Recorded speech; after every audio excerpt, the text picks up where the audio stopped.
My name is Ma, and until I turned 33, the most exciting event in my life was when the accounting firm I worked for switched from PCs to Macs. Not exactly thrilling, right? But then everything changed at a friend's birthday party. That night, I stood in the corner of a cramped living room, holding a soda and feeling uncomfortable in my too tight dress. The music was loud, way too loud for talking, but perfect for him, Charles. He was taller than most people, which is probably why he noticed me. He walked over with a confidence that made my heart skip a beat. "Hey, you're Ma, right?" His voice was clear even over the loud bass. Yeah. And you are?" I sipped my drink, trying to look calm. "Charles, I've seen you around. Mind if I join you?" He didn't wait for an answer, just stood next to me.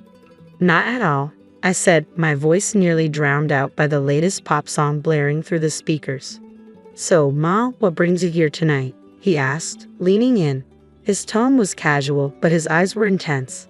"Just here to celebrate Jessica's birthday. You know her long?" "Yeah. Went to college with her. She keeps inviting me to these things. Can't say no, can I?" We laughed, and it felt natural, easy. "I get it. I work with her. She's kind of hard to say no to."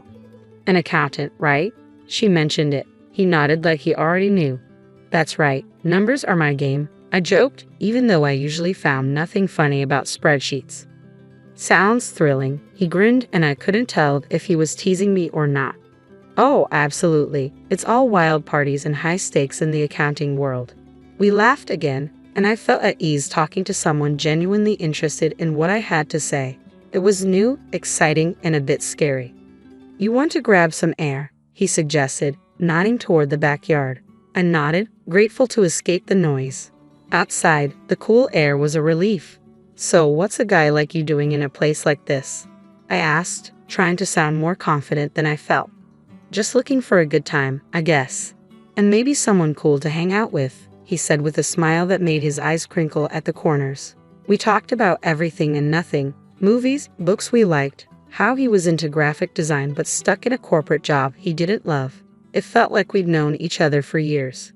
As the night wound down, he pulled out his phone. "Can I get your number? I'd really like to see you again, Ma." I hesitated, not used to this kind of attention, but something about him felt right. "Sure," I said, typing my number into his phone. He smiled, his whole face lighting up. "Great, I'll call you. We should go out, just the two of us." "Sounds good." I managed my stomach doing flips. I watched him go, a part of me still in disbelief that this was my life now. Maybe turning 33 wasn't so bad after all. Maybe it was just the start of something truly great. The days after Charles' call felt like a blur. Before I knew it, I was getting ready for our first date, my nerves all over the place since I didn't have much experience in this area. I chose a simple blue dress, nothing fancy, but I hoped it would do the trick. Charles picked me up at 7 sharp in his clean, well-kept sedan. Nothing flashy, but it suited him perfectly. As I got in, he flashed me a smile that could knock you sideways. "You look great, Ma," he said. "Thanks," I mumbled, probably blushing like a tomato. "You look nice too." Dinner was at a cozy little French place he knew. The food smelled amazing, but my stomach was doing somersaults. We ordered pasta, him with some fancy sauce and me with plain old marinara. "So, Ma, tell me something about you that no one else knows," he said, twirling his spaghetti expertly onto his fork. I chuckled, playing with my food more than eating it. "Well, I'm pretty boring, but I guess not everyone knows I can solve a Rubik's Cube in under a minute." He raised his eyebrows. "Really now? That's pretty cool. You'll have to show me sometime." "Sure," I said, starting to relax a little. "What about you? Any hidden talents?" "I make a mean breakfast burrito," he boasted with a grin. "Best you'll ever have." "I'll take your word for it. Maybe you can prove it sometime," I teased. The conversation flowed, and for the first time in a long while, I felt like I was exactly where I was supposed to be. The next few weeks were a whirlwind. We saw each other constantly. Charles would come over after work, and I'd meet him for lunch near his office. He showed me his favorite spots around town, little nooks I'd never noticed before. It was like seeing the city for the first time. Things took a serious turn when he invited me to meet his parents, Brian and Camille. They lived in a small, cozy house full of photos and little decorations. Camille hugged me the second we walked in. "Oh, we've heard so much about you, dear," she said, squeezing my shoulders. She's lovely, Charles said, and I could tell he was pleased. We sat down to dinner, and the conversation was non-stop. So, Ma, Charles tells us you're an accountant. That must be interesting, Brian said, passing me the potatoes. It has its moments, I replied with a smile. Mostly just numbers, but I like the order of it. And how's your family? Camille asked, genuinely interested. They're good, thanks. My dad's a businessman, always busy, but he's been really supportive of me. It was all happening fast, but it felt right. It was as if everything in my life had been leading up to this moment, meeting Charles and feeling like someone finally saw me for who I was, not just some plain Jane accountant. One evening, a few months into our whirlwind romance, we were walking along the riverbank. The city lights reflected off the water in a postcard-perfect way. Maud, I've been thinking, he started, stopping and facing me. Yeah? I asked, my heart starting to race. I don't want to wait any longer. I know this is fast, but will you marry me? Just like that, my world changed. No hesitation, no doubt, just a simple, yes, Charles, I'll marry you. The whirlwind didn't stop there. Soon after, I introduced Charles to my father.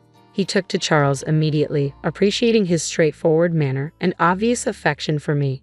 He's a good man, Ma, Dad said, giving his approval, which meant the world to me. So we got married. It was a modest wedding, nothing too extravagant, but it was perfect for us. I even found myself loving the way I looked in my wedding dress, something I'd never imagined. Smiling wide, I posted photos on social media, sharing my joy with friends and family. After the wedding, life didn't slow down. It picked up pace. Charles and I barely had time to savor our newlywed bliss before he suggested something big. Hey Ma, I've been thinking, he said one evening as we unpacked another box of wedding gifts in our cramped apartment. How about we move in with my folks? I paused, holding a coffee mug in my hand. Live with your parents? He nodded, looking serious. Yeah, they're not getting any younger, and I'd feel better if they were around to help out. Plus, it would save us some money on rent. It made sense, but moving in with the in-laws, that was sitcom territory. Are you sure they'd want us there all the time? Absolutely, he assured me. Mom's been hinting about it ever since we got engaged. Come on, it'll be good. 3 weeks later, there we were, pulling up to his parents' house with our lives packed into a bunch of boxes. Charles's mom, Camille, was waving from the porch before we even got out of the car. Oh, Ma, we're so thrilled to have you both here, she exclaimed, pulling me into a hug that was a bit too tight. Brian, Charles's dad, clapped him on the back. Welcome home, son, and you too, Ma. The house was cozy, stuffed with furniture that looked like it belonged in a museum, the Museum of 1973. I tried to keep a smile on my face, but I was already missing our little apartment. Charles sensed my hesitation. It's going to be great, you'll see, he whispered as we carried boxes inside. The first few days were an adjustment. Camille was constantly hovering, always popping into our room to ask if we needed anything. Just making sure you're comfortable, she chirped while I tried not to cringe at the invasion of privacy. One evening, we all sat down for dinner, Charles, me, Brian, and Camille. The conversation was painfully mundane until Charles dropped another bomb. So the house needs some major repairs, he announced casually between bites of meatloaf.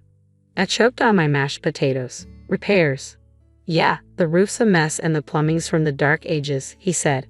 Brian nodded solemnly. We were thinking, Charles continued, avoiding my gaze, that maybe we could all chip in for the costs. I glanced at Camille, who was suddenly very interested in her plate. All of us. Well, I just got this pay cut at work, Charles muttered, so I'm a bit strapped at the moment. There it was. I felt a knot form in my stomach. I'll see what I can do, I managed to say, even though I wanted to say much more.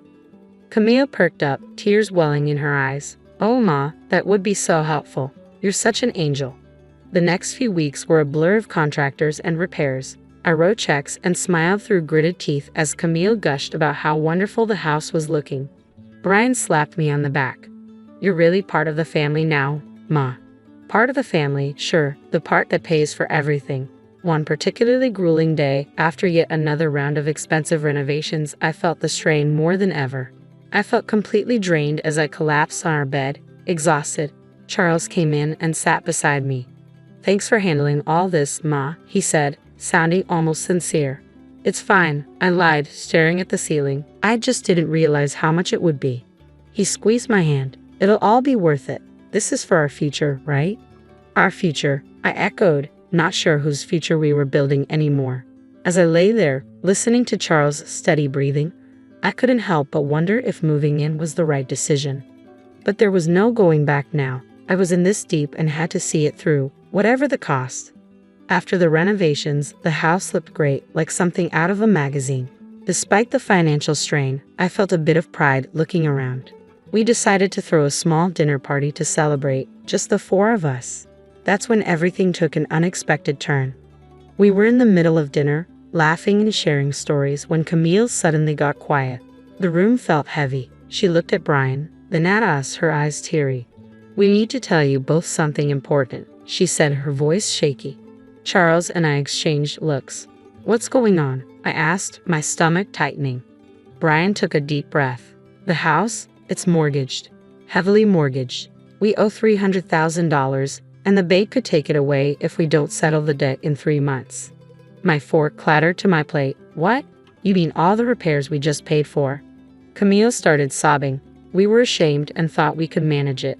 But after the repairs and everything, there's just no way. I felt like I was in a bad dream. All the money, all the effort, and it was for a house that wasn't even secure. "So what are you saying now?" My voice was sharper than I intended. "Well," Charles started, his eyes avoiding mine. "I was hoping maybe, Ma, you could talk to your father." "Are you serious?" I snapped, my voice rising. "Ask my dad for $300,000? It's just, after his help, the house would be secure for us. For our future," Charles pleaded. Camille's sobbing grew louder, making me feel like the villain in this crazy drama. "Please, Ma, it's our home. We've spent decades in this house." I was furious, but the tears and the pleading wore me down. "I'll think about it," I finally muttered, feeling trapped. The next day, I called my dad, hesitantly explaining the situation. To my surprise, he agreed to help, but on one condition. "I'll give the money, Ma, but only with a formal agreement, a receipt. I want everything documented." When I told Charles about my dad's condition, he wasn't happy. "Why does it have to be so formal? Can't he just trust us?" "It's $300,000, Charles. It's a lot of money, and he's just being cautious," I argued, feeling the distance between us grow. "He'll get his paperwork," Charles muttered, clearly annoyed. The paperwork was drawn up and the money was transferred. Camille and Brian were relieved, constantly thanking me, but the air between Charles and me had changed. There was a coldness that hadn't been there before. Just when I thought my life couldn't get any darker, tragedy struck. "Ma, it's Kayla." A voice came through the line, shaky and choked. "Your dad, he had a heart attack. It's bad." My heart dropped to my stomach. "What? How is he?" "He didn't make it, honey. I'm so sorry." The phone nearly slipped from my hand. "No, that can't be right," I mumbled, numb. I hung up and turned to find Charles standing in the doorway. "What's wrong?" he asked, his voice low. "My dad? He's gone," I managed to say before everything inside me broke and I started sobbing. Charles came over and put his arm around me, but it felt like being hugged by a stranger. "I'm sorry, Ma," he said, and it sounded sincere, but I was too lost in my grief to really hear him. Exhausted from another long day of funeral planning and dealing with the agency, I came home earlier than usual. I expected the house to be quiet, but as I inserted my key to the front door, I heard voices from the living room. It was Charles, his tone dripping with frustration and disgust, talking to his parents. "I can't do this anymore. Living with her is driving me nuts. It's too much," Charles complained. His mom, usually so sweet and understanding, replied in a stern whisper, "You have to hold on a bit longer, Charles. We need to figure out what to do with those receipts your father-in-law had. Ma has them now.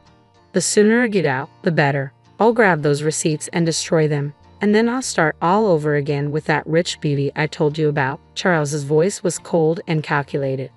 I felt a chill run down my spine. Here I was mourning my father, while the people I thought I could trust were plotting behind my back. They weren't the loving family I thought I married into. Instead, they saw me as a way to fix their financial troubles. Rage mixed with shock, but I knew I had to keep my cool. I slammed the door loudly, as if I had just come in, disrupting their scheming.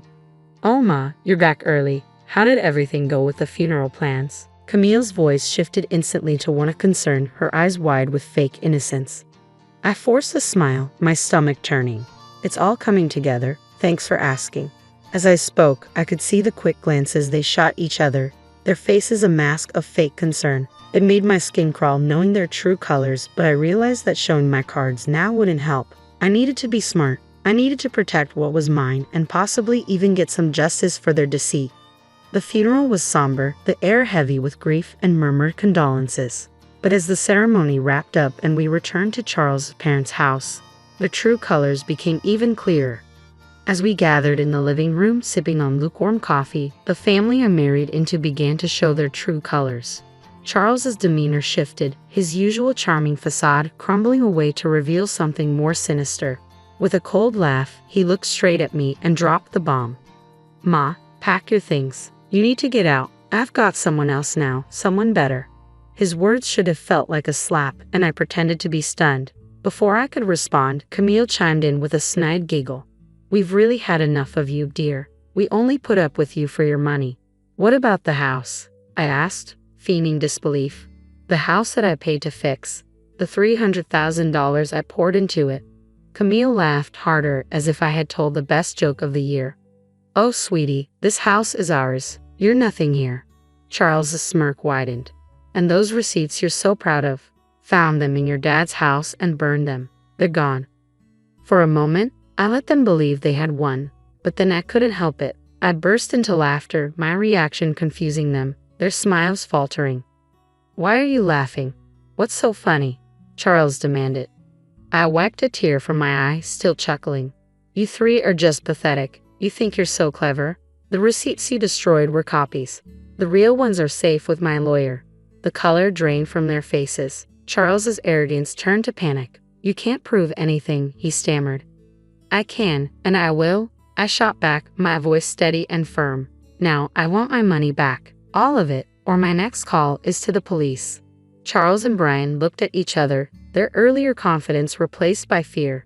Brian, usually so bold and brash, began to plead. "Ma, please, let's talk about this. We can sort something out."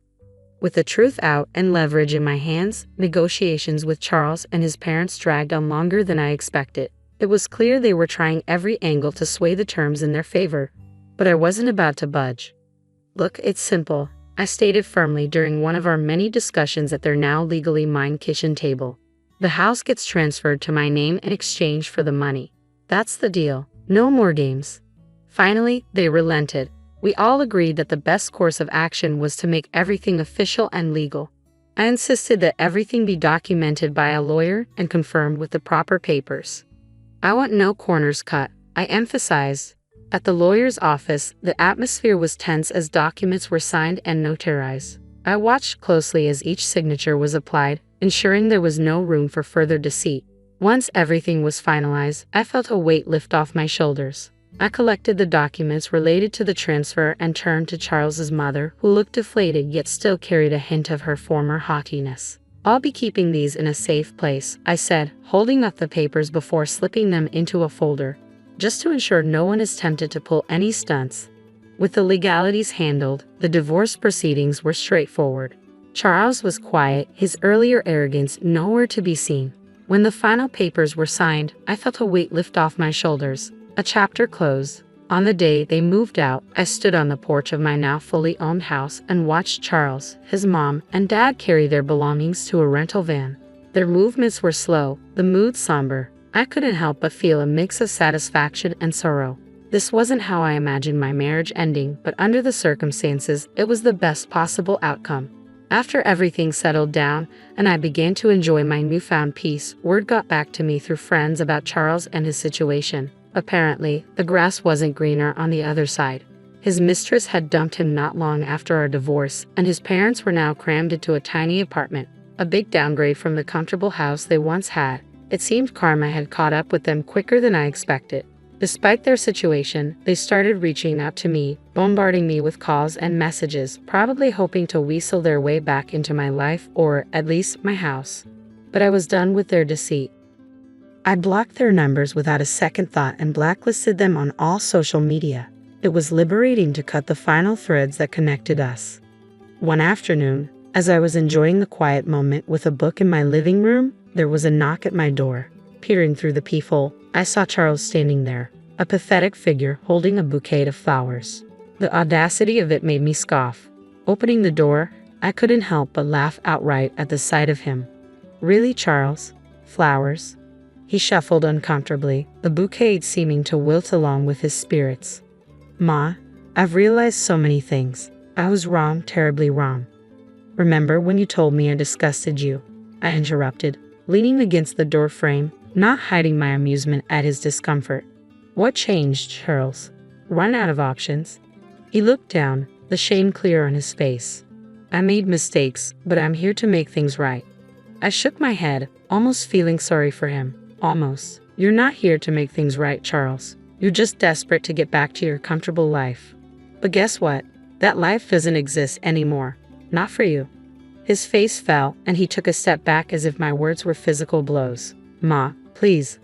"Save it," I cut him off sharply. "I want you to leave. Don't come back here. We're done. Forever." Charles stood there for a second longer, his hope visibly crumbling.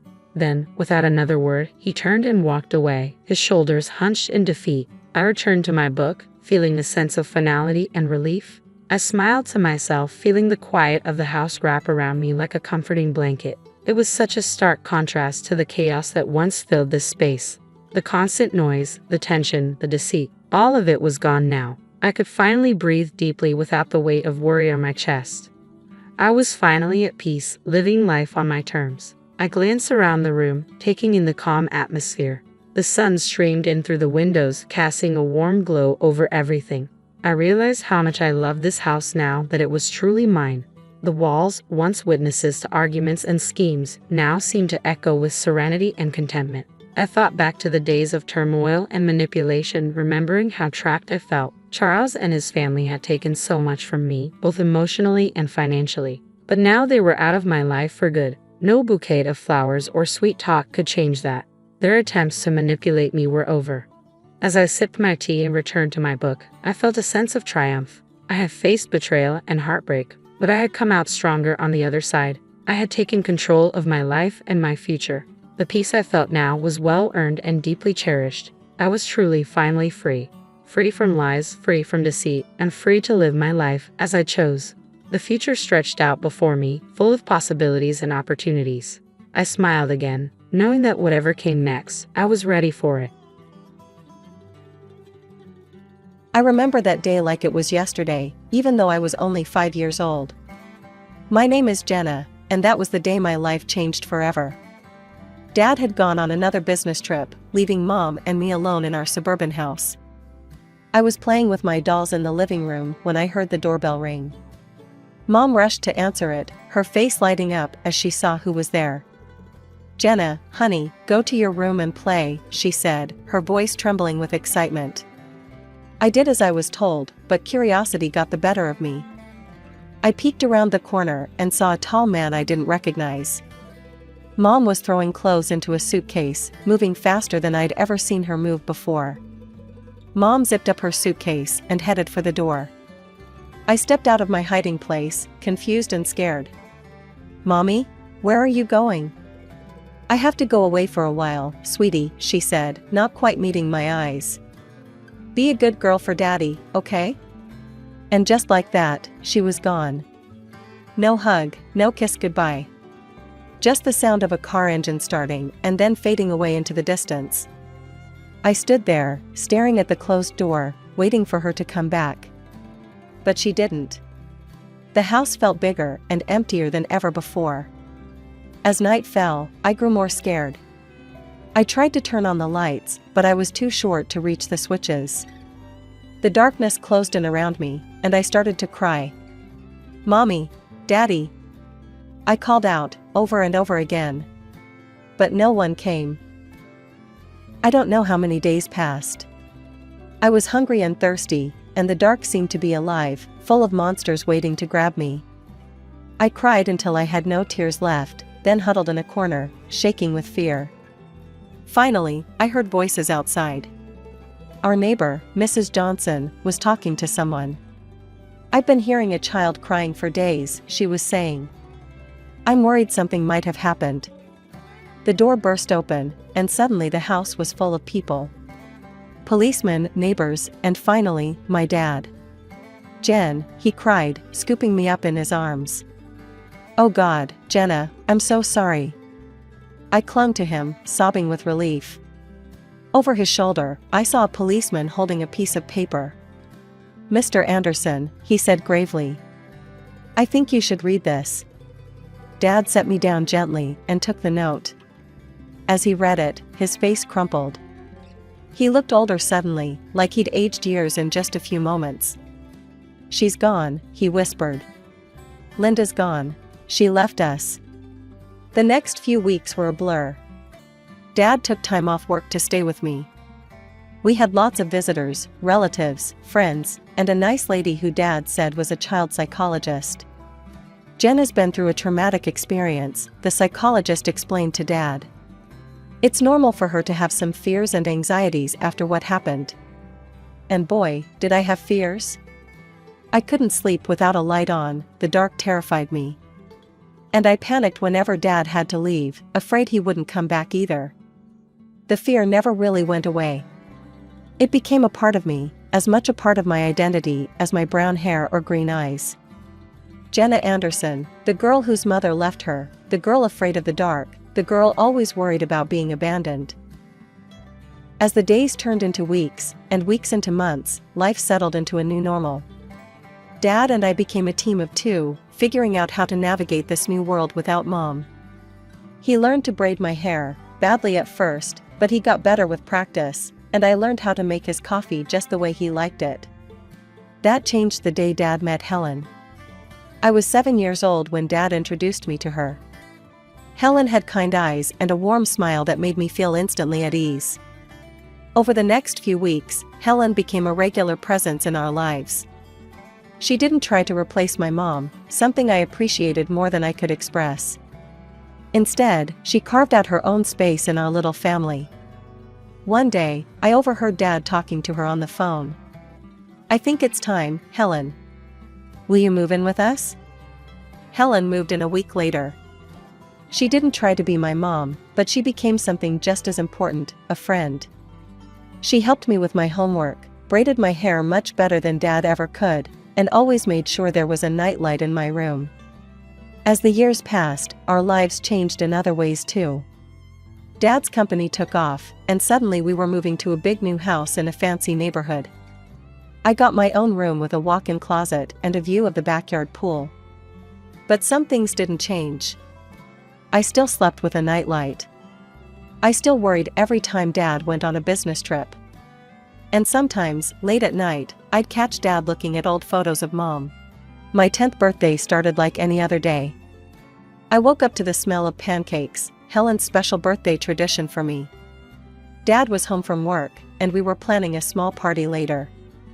Everything seemed perfect. Then the doorbell rang. As I walked into the living room, I froze. Standing there, looking older but unmistakable, was my mother. And next to her was a little girl, about 5 years old, clutching a teddy bear and looking around wide-eyed. "Linda," Dad said, his voice tight. "What are you doing here?" Mom took a deep breath. "Tom, I'm so sorry. For everything. I know I have no right to be here, but..." She gestured to the little girl. "This is Emma. She's your daughter." The room went silent. I felt like I couldn't breathe. Dad's face went through a range of emotions: shock, anger, disbelief, and then, something else. "My daughter?" he repeated. Mom nodded. "I was pregnant when I left. I didn't know then, I swear. Tom, I've made so many mistakes.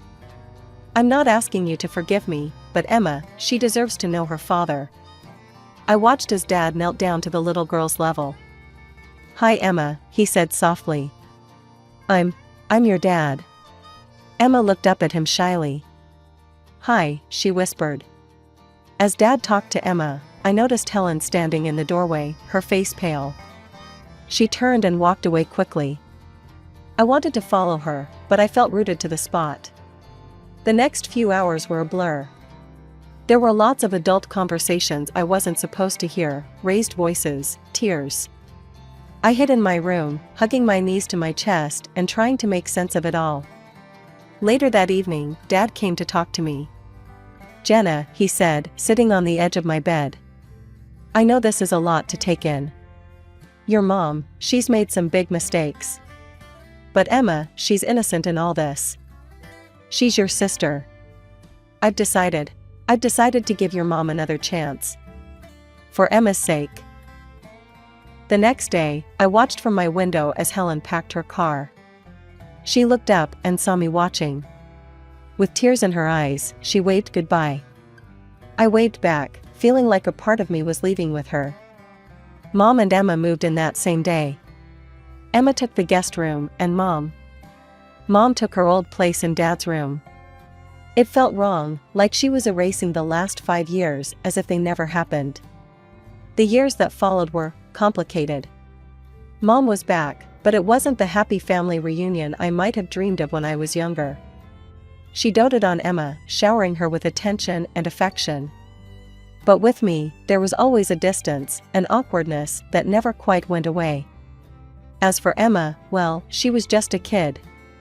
She didn't ask to be born into this mess, and I tried not to resent her. But it was hard, especially when I saw how easily she fit into Mom and Dad's life, in a way I never seemed to. By the time I turned 18, I was more than ready to leave for college. I had chosen to study zoology. Animals had always been easier for me to understand than people. They didn't judge, didn't have complicated emotions or messy family histories. They just were. The day I left for college was bittersweet. Dad hugged me tight, his eyes misty. "I'm so proud of you, Jenna," he said. "You're going to do great things." Mom gave me an awkward pat on the shoulder. "Good luck," she said, her smile not quite reaching her eyes. Emma, now 13, rolled her eyes. "Finally get my own room," she muttered. I pretended not to hear her, focusing instead on Dad's warm embrace.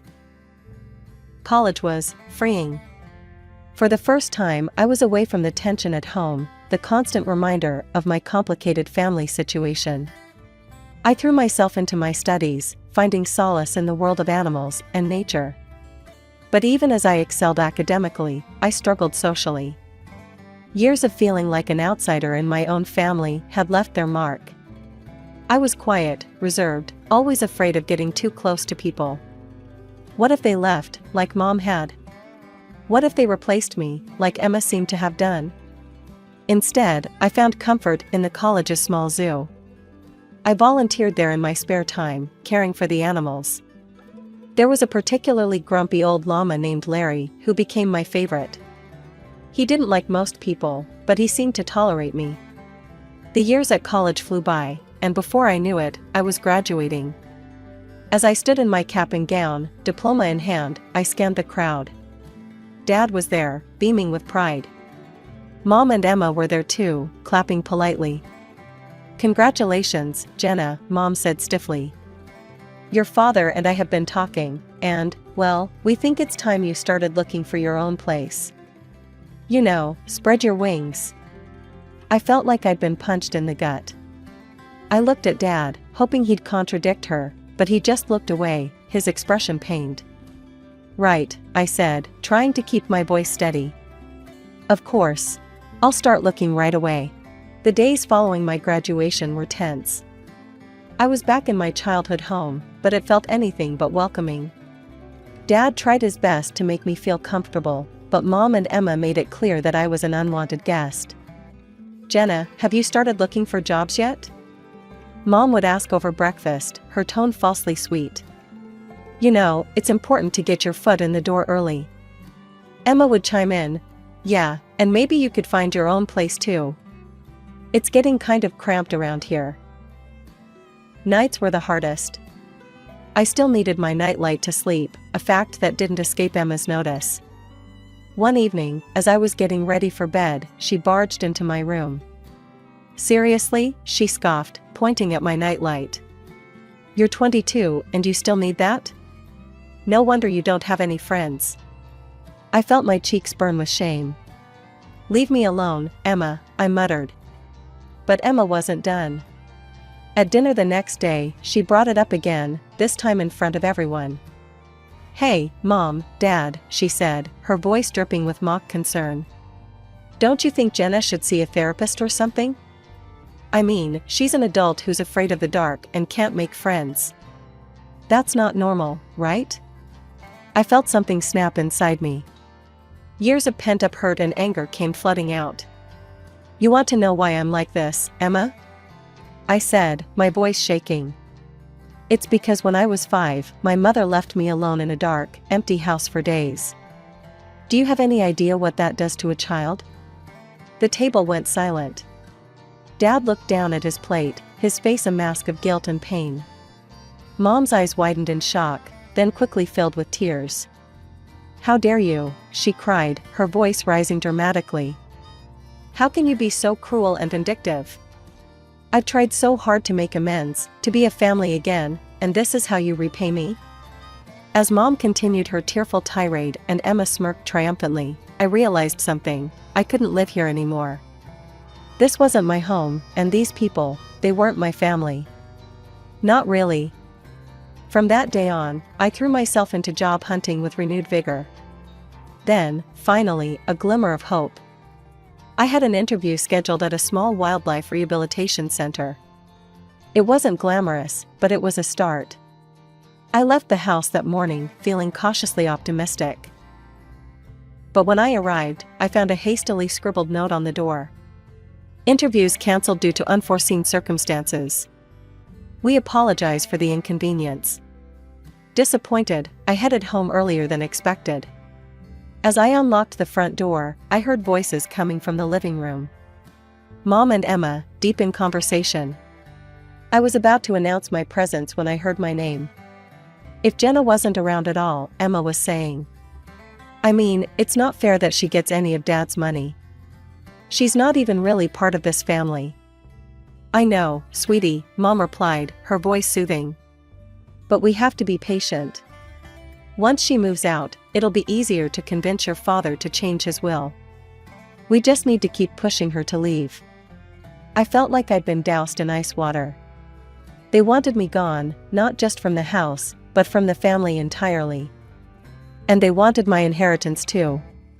As I sat on my bed, my mind raced. What should I do? Should I tell Dad?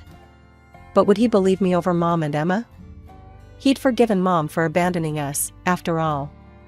He loved them. Maybe he'd take their side. My first stroke of luck came when I saw a job posting for the city zoo. They needed a zoologist to assist with their wildlife rehabilitation program. It wasn't a glamorous position, but it was exactly what I'd been trained for. I sent in my application immediately, and to my surprise and delight, I got called in for an interview. The day of the interview, I stood in front of the zoo's main gate, taking deep breaths to calm my nerves. The interview went better than I could have hoped. The head zoologist, Dr. Martinez, seemed impressed by my knowledge and passion. "You've got the job, Jenna," she said with a warm smile. "Welcome to the team." I could have cried with relief. Finally, something was going right. Working at the zoo was everything I'd hoped for and more. I spent my days caring for injured wildlife, educating visitors about conservation, and even assisting with research projects. In the evenings, I'd return to my tiny apartment, which I was able to rent with the money I saved. To combat the loneliness, I started participating in online forums for animal lovers and people with similar interests. That's where I met Jake. Jake was from the same city, shared my love for animals, and had a wicked sense of humor that made me laugh even on my toughest days.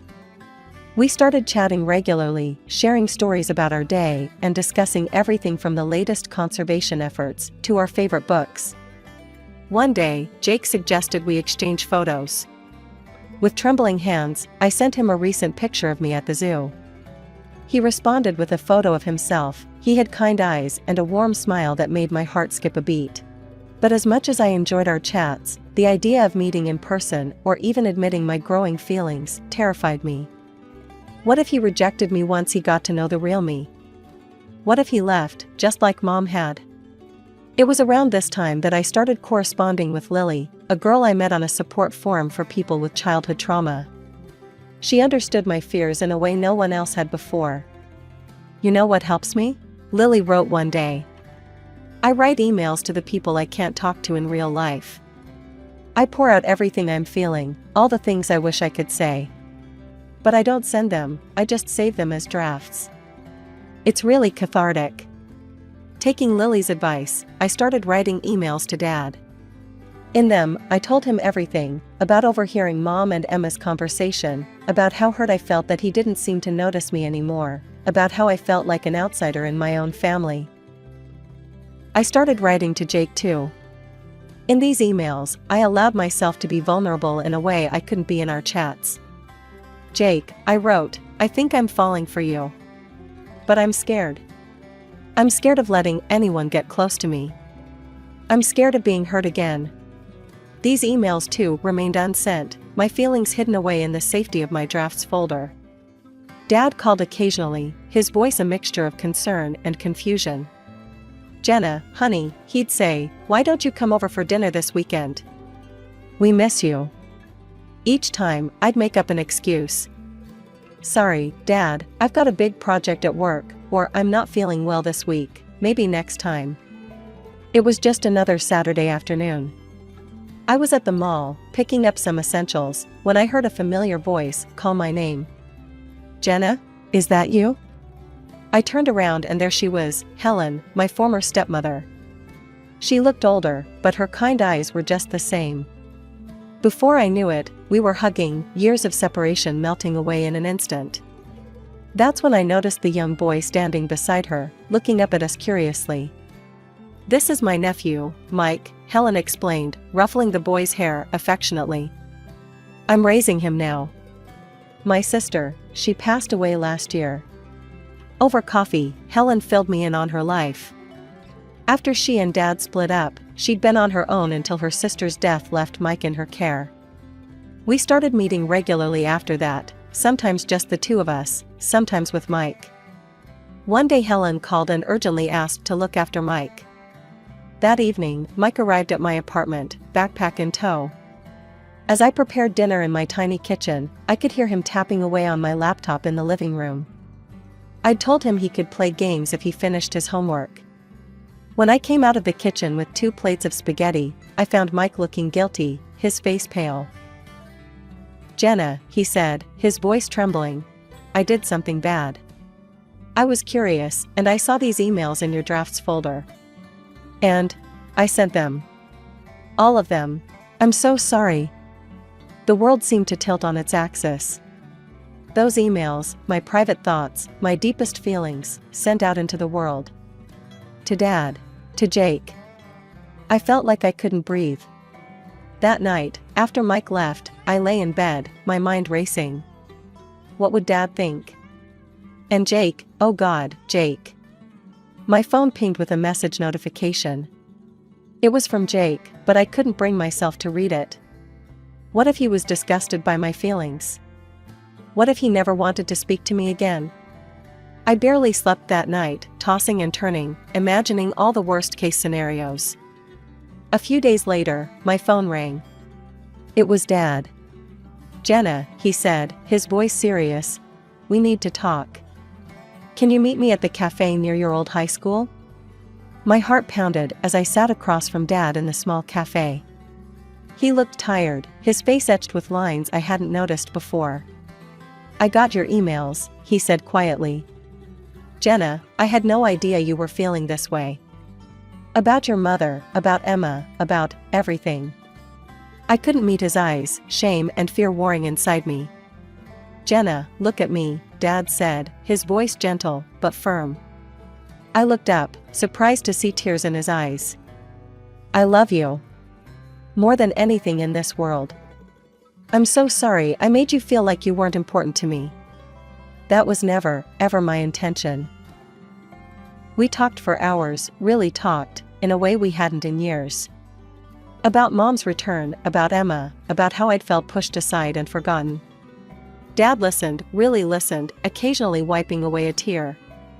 Finally, he stood up. "I need some time to process all this," he said. "But Jenna, we're going to figure this out. You and me. I promise." As I watched him walk away, I felt a mixture of relief and apprehension. What would happen now? But I didn't have much time to dwell on it because my phone rang again. It was Jake. "Jenna," he said, his voice warm. "I got your email. And I feel the same way. I've been too scared to say it, but I really like you. Would you like to meet for coffee?" My heart soared. "Yes," I said, surprising myself with how steady my voice was. "I'd love to." The next day, I met Jake at a small coffee shop. He was even more handsome in person, with a kind smile that put me at ease immediately. We talked for hours about our fears, our dreams, our pasts. For the first time in years, I felt truly seen and understood. As autumn leaves began to fall, my phone rang one crisp morning. It was Dad. "Jenna," he said, his voice warm but with an undercurrent of something I couldn't quite place. "I'd like you to come to Thanksgiving dinner. It's important to me that you're there." Something in his tone made me agree. Thanksgiving Day arrived, and I stood on the doorstep of my childhood home, my heart pounding. Jake had offered to come with me for support, but I felt this was something I needed to face on my own. Mom opened the door, her smile not quite reaching her eyes. "Jenna, how nice of you to join us." Emma, lounging on the couch, barely looked up from her phone. "Oh, you came." Dad emerged from the kitchen, enveloping me in a warm hug. "I'm glad you're here, sweetheart," he whispered. As we sat down to dinner, the tension was palpable. Mom and Emma exchanged glances, their smiles strained and artificial. Dad, however, seemed oddly calm. Just as Mom began to serve the turkey, Dad cleared his throat. "Before we begin, there's something we need to discuss." He reached down beside his chair and pulled out a thick manila folder. Dad began pulling out documents, laying them on the table. "Linda, Emma, I've known for a while that something wasn't right. So I did some investigating." He held up a bank statement. "First, I discovered regular withdrawals from our accounts that I didn't make. Quite substantial amounts, in fact." Mom's face paled. Emma suddenly found her plate very interesting. Then, Dad continued, pulling out another document. "I hired a private investigator. Linda, he provided photographic evidence of your encounters with a certain gentleman at the Rosewood Hotel." Mom gasped, her hand flying to her mouth. "Tom, I can explain." But Dad wasn't finished. He pulled out one final document, his hand shaking slightly. "And finally, I had a DNA test done. Emma isn't my biological daughter." The room fell silent. Emma's phone clattered to the floor. Mom looked like she might faint. "I've already spoken to my lawyer," Dad said, his voice steady despite the emotion in his eyes. "Linda, I'm filing for divorce. And I'm afraid I'll have to ask both you and Emma to leave this house." Mom found her voice, anger replacing shock. "You can't do this. I'll take you for everything you've got." Dad's expression hardened. "Actually, Linda, you won't. If you try to claim any property, I'll countersue for fraud and demand repayment of all the money you've taken, plus what I've spent raising Emma.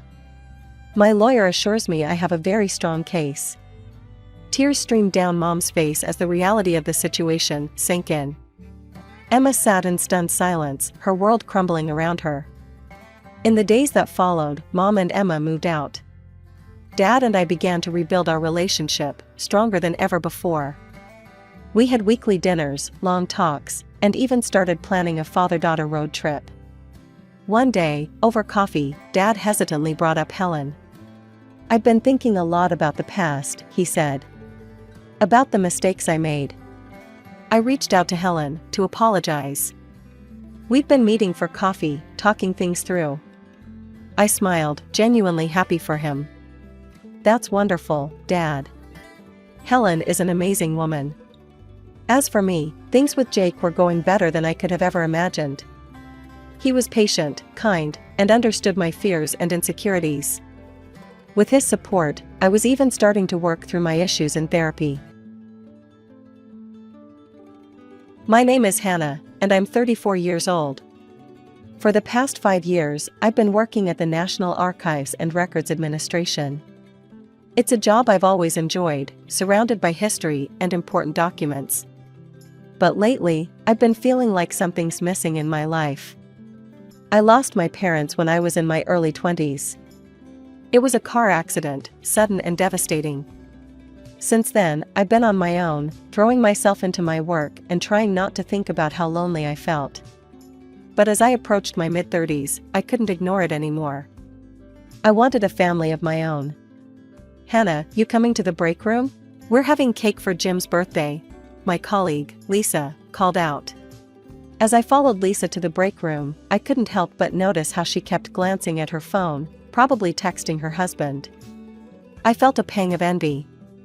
The break room was crowded with my coworkers, all chatting and laughing. Jim, a balding man in his 50s, was cutting the cake.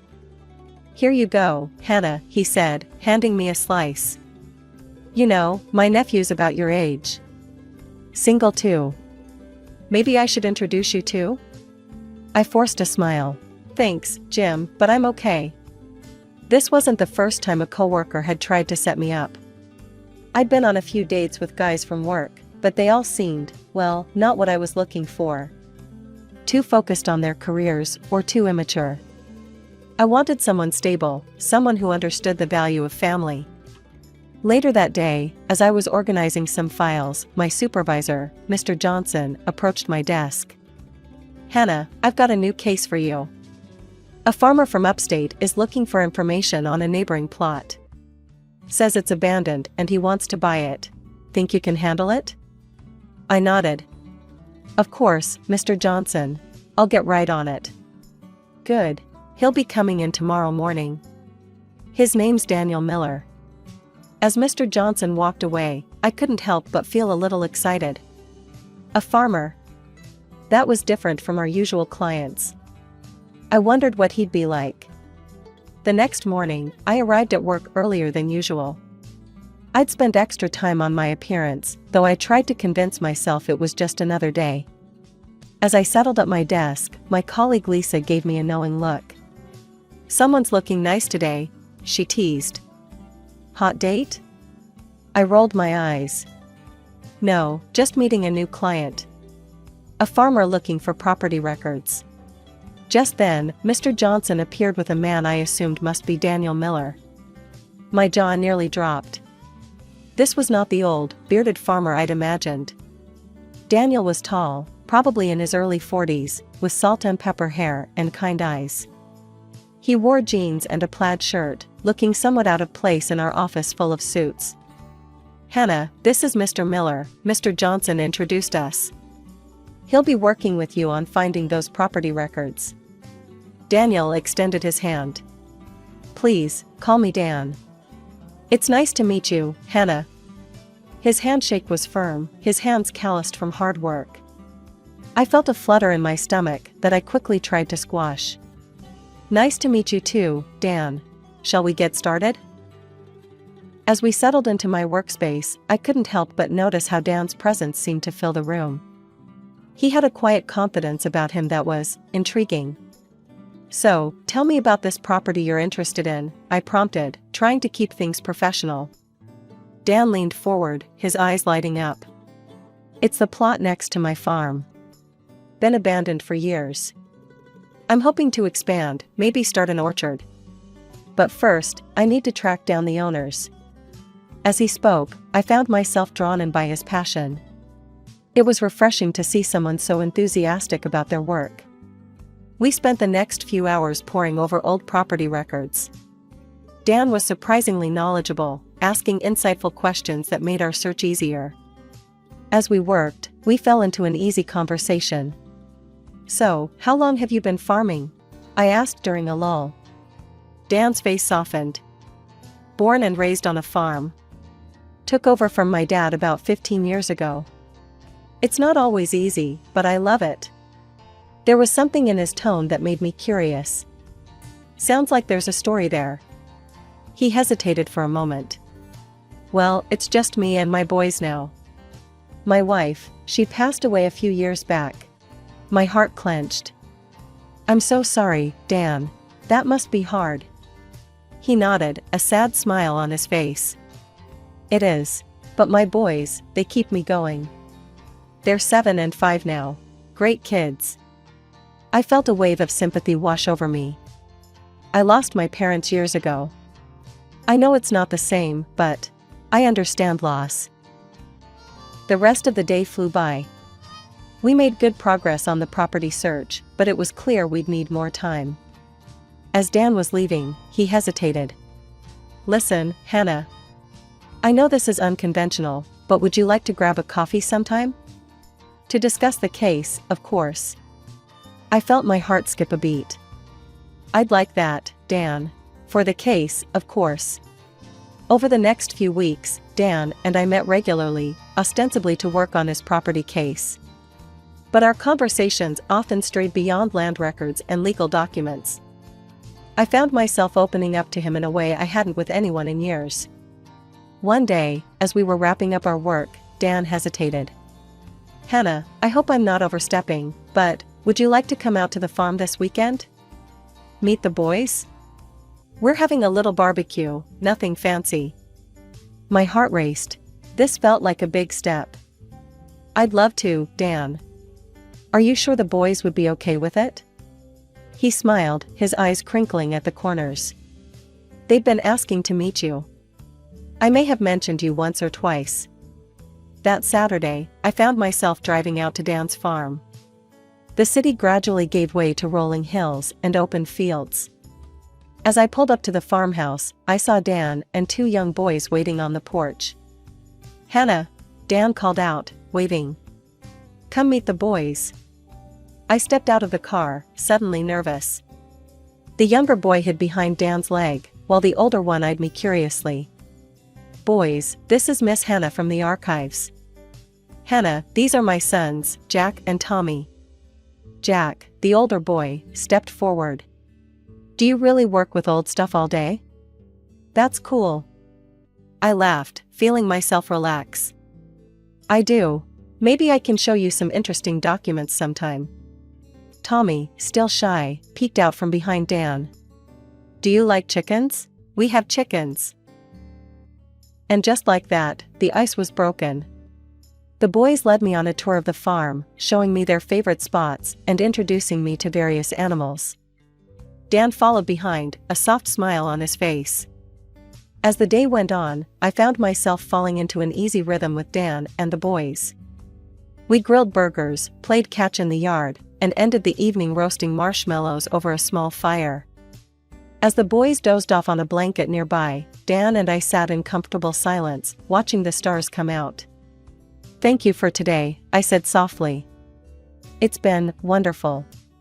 Dan turned to me, his face serious. Hannah, I need to be honest with you. I like you. A lot. And I think you might feel the same. But I need you to understand, the boys and I, we're a package deal. It's not always easy, being a single dad and a farmer. I took a deep breath, gathering my courage. Dan, I like you too. And your boys are amazing. I know it won't be easy, but I'd like to see where this goes. If you want to, that is. Dan's face broke into a wide smile. He reached out, taking my hand in his. I'd like that very much, Hannah. The months that followed were like a dream. Dan and I grew closer, and I found myself spending more and more time at the farm.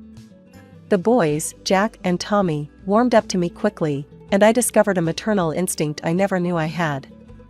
One crisp autumn evening, as we sat on the porch watching the sunset, Dan turned to me with a serious expression. Hannah, these past 6 months have been the happiest I've had in years. I know it might seem fast, but when you know, you know. Hannah Thompson, will you marry me? Tears welled up in my eyes. Yes, Dan. Yes, I'll marry you. The wedding was a simple affair, held on the farm with only our closest friends and family present. As I walked down the makeshift aisle in a simple white dress, I saw Dan waiting for me, looking handsome in his suit. Jack and Tommy stood beside him, beaming. However, my joy was slightly dampened when I overheard Dan's parents talking during the reception. "She's awfully thin, isn't she?" his mother muttered. "Not sure she's cut out for farm life." "Give her time, Martha," his father replied. "She'll toughen up or she'll break." I tried to shake off their words, focusing instead on the happiness of the day. But a seed of doubt had been planted. After the honeymoon, I moved to the farm permanently. It was a big adjustment, leaving my job and city life behind. Dan suggested I quit working to focus on the house and children, and I agreed, eager to embrace my new role as wife and stepmother. At first, everything seemed perfect. I threw myself into farm life, learning to cook hearty meals, tend to the vegetable garden, and even help with some of the lighter farm work. The boys seemed to thrive under my care, and I loved reading to them at night and helping with their homework. But as weeks turned into months, I began to feel the strain. The work was endless and grueling. I'd never realized how much physical labor went into running a farm. My hands, once soft from office work, became calloused and rough. Dan's parents, who lived nearby, were frequent visitors. His mother, Martha, took every opportunity to criticize my efforts. "You call this a proper farm breakfast?" She'd scoff at my attempts at cooking. "In my day, we'd have had 3 different kinds of meat on the table by now." I tried to brush off her comments, but they stung. Dan, busy with the farm work, seemed oblivious to my struggles. One particularly difficult day, as I was struggling to wrangle a stubborn cow into the barn, Dan called out from the tractor. "Come on, Hannah, put your back into it. Food doesn't just appear on the table, you know." I bit back a retort, feeling a mix of frustration and hurt. This wasn't the life I had imagined when I said "I do." That night, as I looked at myself in the mirror, I barely recognized the woman staring back at me. I'd lost weight, my hair was a mess, and there were dark circles under my eyes. The manicured nails and styled hair of my city life seemed like a distant memory. As the months wore on, the demands of farm life began to take their toll. I was up before dawn each day, preparing breakfast for Dan and the boys, packing lunches, and then diving into a never-ending list of chores. Feeding animals, cleaning coops and stalls, helping with the crops, it was relentless. One particularly grueling day, I woke up feeling awful. My head was pounding, and I could feel a fever coming on. But as I lay in bed, contemplating calling in sick, to whom, I wasn't sure, I heard a sharp knock at the bedroom door. "Hannah, are you planning to sleep all day?" It was Martha, my mother-in-law. I groaned, forcing myself to sit up. "I'm not feeling well, Martha. I think I might have a fever." She burst into the room, her face a mask of disapproval. "Nonsense. In this family, only death is an excuse not to work. Now get up and make me some breakfast. Then there's work to be done in the yard." Stunned and feeling too weak to argue, I dragged myself out of bed. As I mechanically prepared Martha's breakfast, I could feel my body protesting every movement. "Here you go," I said, placing a plate of eggs and bacon in front of her. She took one bite and grimaced. "Overcooked. But it'll have to do. Now get out there and earn your keep."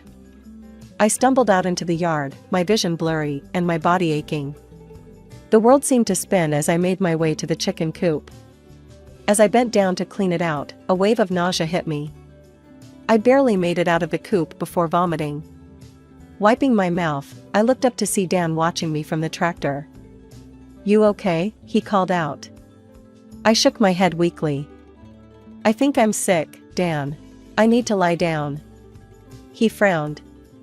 "We can't afford for you to be sick right now, Hannah. The work needs to get done. Just push through it." Tears stung my eyes as I watched him turn back to his work. I felt so alone, so unsupported.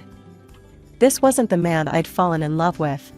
That night, as I lay in bed, my fever raging, it was Jack and Tommy who took care of me. They brought me water and cold compresses, their little faces creased with worry. "Are you gonna be okay, Hannah?" Tommy asked, his voice small. I managed a weak smile. "I'll be fine, sweetheart. Thank you for taking care of me." As the boys left the room, I heard Dan's voice in the hallway. "Boys, leave Hannah alone. She needs to rest so she can get back to work tomorrow." In that moment, something inside me snapped. This wasn't the life I wanted. This wasn't the family I dreamed of. I needed to make a change. But just as I'd made this resolution, life threw me another curveball. A few weeks later, as I was getting ready for another day of endless chores, a wave of nausea hit me. But this time, it wasn't from illness. With shaking hands, I took a pregnancy test. As I waited for the results, my mind raced. A baby? Now? How could I handle a newborn on top of everything else? When the test showed positive, I felt a mix of joy and terror. I had hoped for some reprieve from the grueling farm work, but my expectations were quickly dashed. If anything, the demands on me seemed to increase. "You're eating for two now," Martha would say, piling more work on my plate. "That means you should be working for two as well." I was 7 months along when Dan's father approached me one afternoon. "Hannah, we need to clear out the old storage room for the baby." "Get to it, will you?" Exhausted and aching, I nodded silently and made my way to the cluttered room. As I sorted through years of accumulated junk, I came across a dusty old box tucked away in the corner. Curiosity got the better of me, and I opened it. Inside, I found a leather-bound book. As I flipped it open, my heart nearly stopped. It was a diary belonging to Marie, Dan's first wife. I knew I shouldn't read it, but something compelled me to do so. As I began to read, tears started streaming down my face. Marie's words painted a picture of a life not unlike my own: endless work, constant criticism, and a husband who seemed oblivious to her struggles. But as I read on, the entries became darker. "The pain is unbearable," one entry read. "I begged Dan to take me to a doctor, but he says we can't afford it. His parents say I'm just being weak. But I know something is wrong. I can feel it." My hands shook as I turned the pages. The final entry made my blood run cold. "I can't take it anymore. The pain, the work, the loneliness. They won't let me get help, won't even buy me medicine, because it's an unnecessary expense. I'm sorry, my sweet boys, but I can't go on like this. Dan, your parents, this is on you. I hope you can live with what you've done." I closed the diary, feeling sick to my stomach. This wasn't just a diary, it was a suicide note. Marie hadn't died from an illness as I'd been told. She had taken her own life, driven to desperation by the very people I was now living with. In that moment, everything became crystal clear. The way Dan and his parents treated me, their callousness towards my health and well-being, it wasn't new. They had done this before, and it had cost a woman her life. I carefully hid the diary in my room, my mind racing. I couldn't let history repeat itself. I couldn't become another Marie. 2 months had passed since I gave birth to my daughter, Emily. The joy of motherhood was overshadowed by the relentless demands of farm life. Night and day blurred together as I struggled to care for a newborn while still tending to Jack and Tommy, cooking meals, cleaning the house, and managing the endless chores that came with the animals. One afternoon, as I was hanging laundry outside, I heard raised voices coming from the barn. Curiosity and concern propelled me forward, and I crept closer to listen. "You killed her," Jack's young voice cracked with emotion. "You and Grandma and Grandpa, you killed Mom." The sharp sound of a slap echoed through the air, followed by Dan's curious voice. "Don't you dare say that again, boy. You think you're so smart, huh? Well, if you're too smart for your own good, maybe you don't need school anymore." My heart raced as I listened, frozen in place. Dan continued his tirade, his voice growing louder. "From now on, you'll work on the farm full-time. You'll earn your keep like the rest of us. You don't need an education to work here. You'll learn what really matters, how to put food on the table." I felt sick to my stomach. Jack was only 9 years old. The thought of him being denied an education, forced to work full-time on the farm, it was unthinkable. The next morning, Dan announced he was leaving for a 3-day farm produce fair with his parents. As soon as their truck disappeared down the driveway, I sprang into action. "Jack, Tommy," I called, my voice surprisingly steady. "Pack a bag with your favorite things. We're going on a trip." As the boys scrambled to pack, I gathered Emily's essentials and a few of our belongings. I retrieved Marie's diary from its hiding place and tucked it safely into my bag. Within an hour, we were in my old car, driving away from the farm.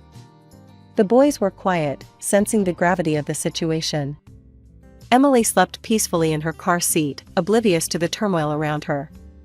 Using my meager savings, I rented a small apartment in the city. It was cramped and nothing like the farmhouse, but it was ours, and it was safe. The next day, I reached out to my old contacts at the archive. They were surprised to hear from me, but eager to help. With their assistance, I managed to track down information about Marie's parents. My hand shook as I dialed the number.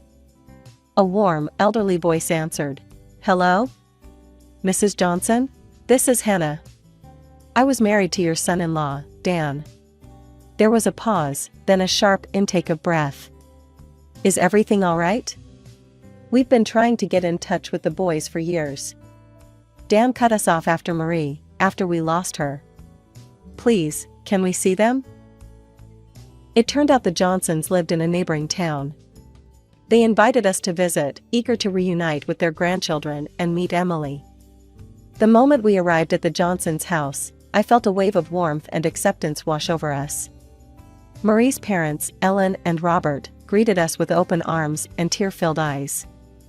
"Oh, look at you all," Ellen exclaimed, hugging Jack and Tommy tightly. "You've grown so much." Robert gently took Emily from my arms, cradling her with the practiced ease of a grandfather. "And this little one, she's beautiful, Hannah." Once we were settled inside, I knew it was time. With shaking hands, I pulled Marie's diary from my bag. "There's something you need to see," I said softly, holding out the diary to Ellen. As they read, their expressions changed from curiosity to horror to grief. Tears streamed down Ellen's face, while Robert's jaw clenched in anger. "We knew something was wrong," Ellen whispered. "But we never imagined, oh, Marie." Just then, my phone rang. It was Dan. I steeled myself and answered. "Where the hell are you?" he growled. "Get back home now, or I'm calling the police." I felt a surge of courage. "No, Dan. I'm not coming back. In fact, I'll be the one contacting the police. Don't call me again." I hung up, my heart racing. Over the next few days, with the Johnsons' support, I set our plan in motion. I contacted Child Protective Services, providing detailed accounts of the abuse and neglect the children had suffered. Then, clutching Marie's diary, I walked into the local police station.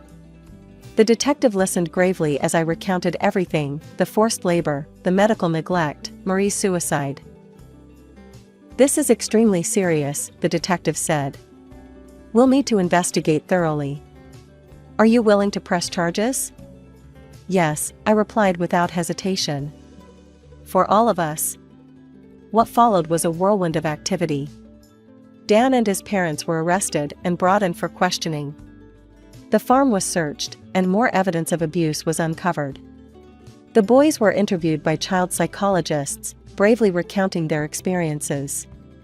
It was heart-wrenching to hear their stories, but I was so proud of their courage. Finally, after months of legal proceedings, we found ourselves in the courtroom for the final verdict. I sat between Ellen and Robert, holding Emily close, with Jack and Tommy on either side of us.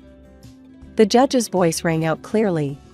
"In light of the overwhelming evidence, this court finds the defendants guilty of child abuse, neglect, labor exploitation, and criminally negligent homicide in the death of Marie Johnson." I heard Ellen's sharp intake of breath beside me. The judge continued. "Daniel Miller is sentenced to 10 years in prison. His parents, Martha and George Miller, are each sentenced to 7 years. As the gavel came down, I felt a complex mix of emotions: relief, vindication, sadness, and hope. I looked at the boys, seeing a weight lift from their young shoulders.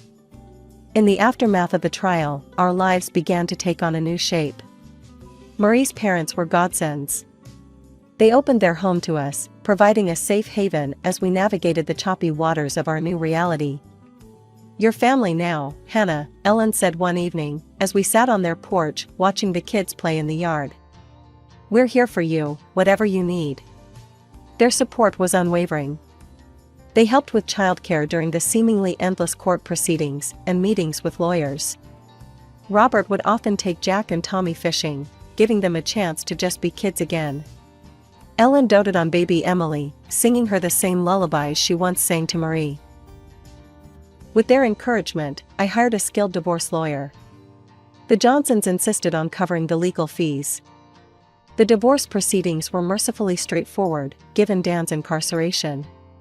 When it was finalized, I was awarded full custody of all 3 children and substantial compensation from Dan's assets. As much as I appreciated the Johnsons' hospitality, I knew it was time for us to stand on our own feet. Using part of the settlement money, I rented a comfortable apartment in the city, close to my old workplace and a well-regarded school. The day I walked back into the National Archives felt like coming home. My colleagues welcomed me with open arms, and my boss was more than accommodating about my need for a flexible schedule. Enrolling the kids in school was a bittersweet moment. Jack and Tommy were excited but nervous, having been out of formal education for so long. Emily started at a nearby daycare.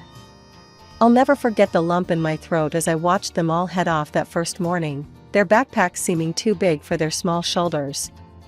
Ellen and Robert were frequent visitors, their presence a constant reminder that we weren't alone. They doted on all 3 children equally, showering them with the grandparental love they'd been denied for so long. One Sunday afternoon, as we all sat around the living room after a big family lunch, Robert cleared his throat. "Hannah, Ellen and I have been talking," he began, looking slightly nervous. "We've updated our will. We want you and the kids to be taken care of, no matter what happens." I was stunned. "But I'm not." Ellen reached out and squeezed my hand. "You're our daughter now, Hannah. And those are our grandchildren. We want to make it official." Tears welled up in my eyes as the magnitude of their gesture hit me. This was what family was supposed to be: unconditional love and support. As I looked around the room at the faces of my children and these 2 wonderful people who had embraced us so completely, I felt a sense of peace settle over me. I'm Amanda Pierce, 32 years old, born and raised in Miami. My life revolves around gems and jewelry, just like my parents and grandparents did. Pierce Gems, our family's boutique jewelry store, sits pretty in Miami's fancy shopping district. It's not just a store, it's my whole world. Growing up, I spent more time in the workshop than I did in playgrounds. While other kids were learning to ride bikes, I was learning to cut stones. My dad would sit me on his lap, his big, calloused hands guiding my smaller ones as we worked on a piece together. "Remember, Mandy," he'd say, his voice gruff but kind, "it's not just about making something pretty.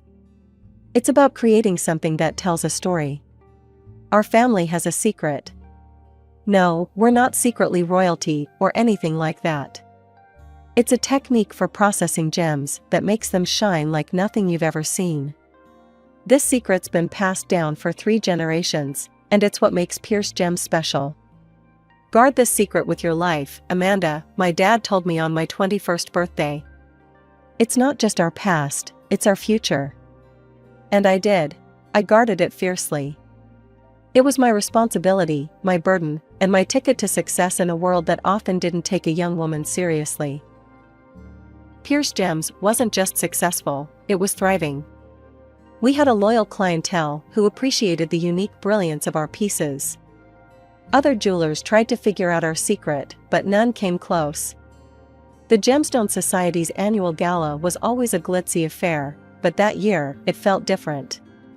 Maybe it was the champagne, or maybe it was the way my new emerald dress hugged my curves, but I felt electric that night.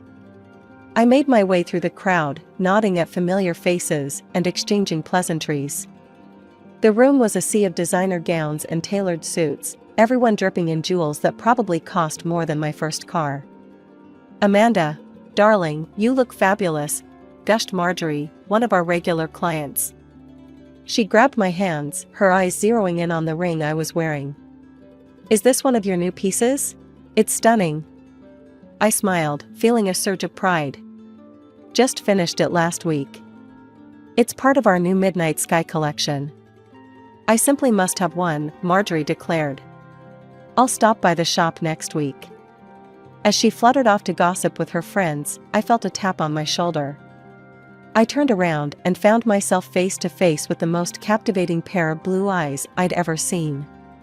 "Excuse me," said the owner of those eyes, flashing a smile that could melt ice. I couldn't help but overhear. "You're Amanda Pierce, aren't you?" I nodded, suddenly feeling tongue-tied. "That's me. And you are?"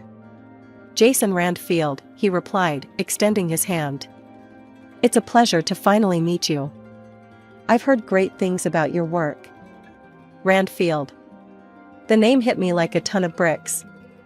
The Randfields were jewelry royalty, owners of one of the largest jewelry empires in the country.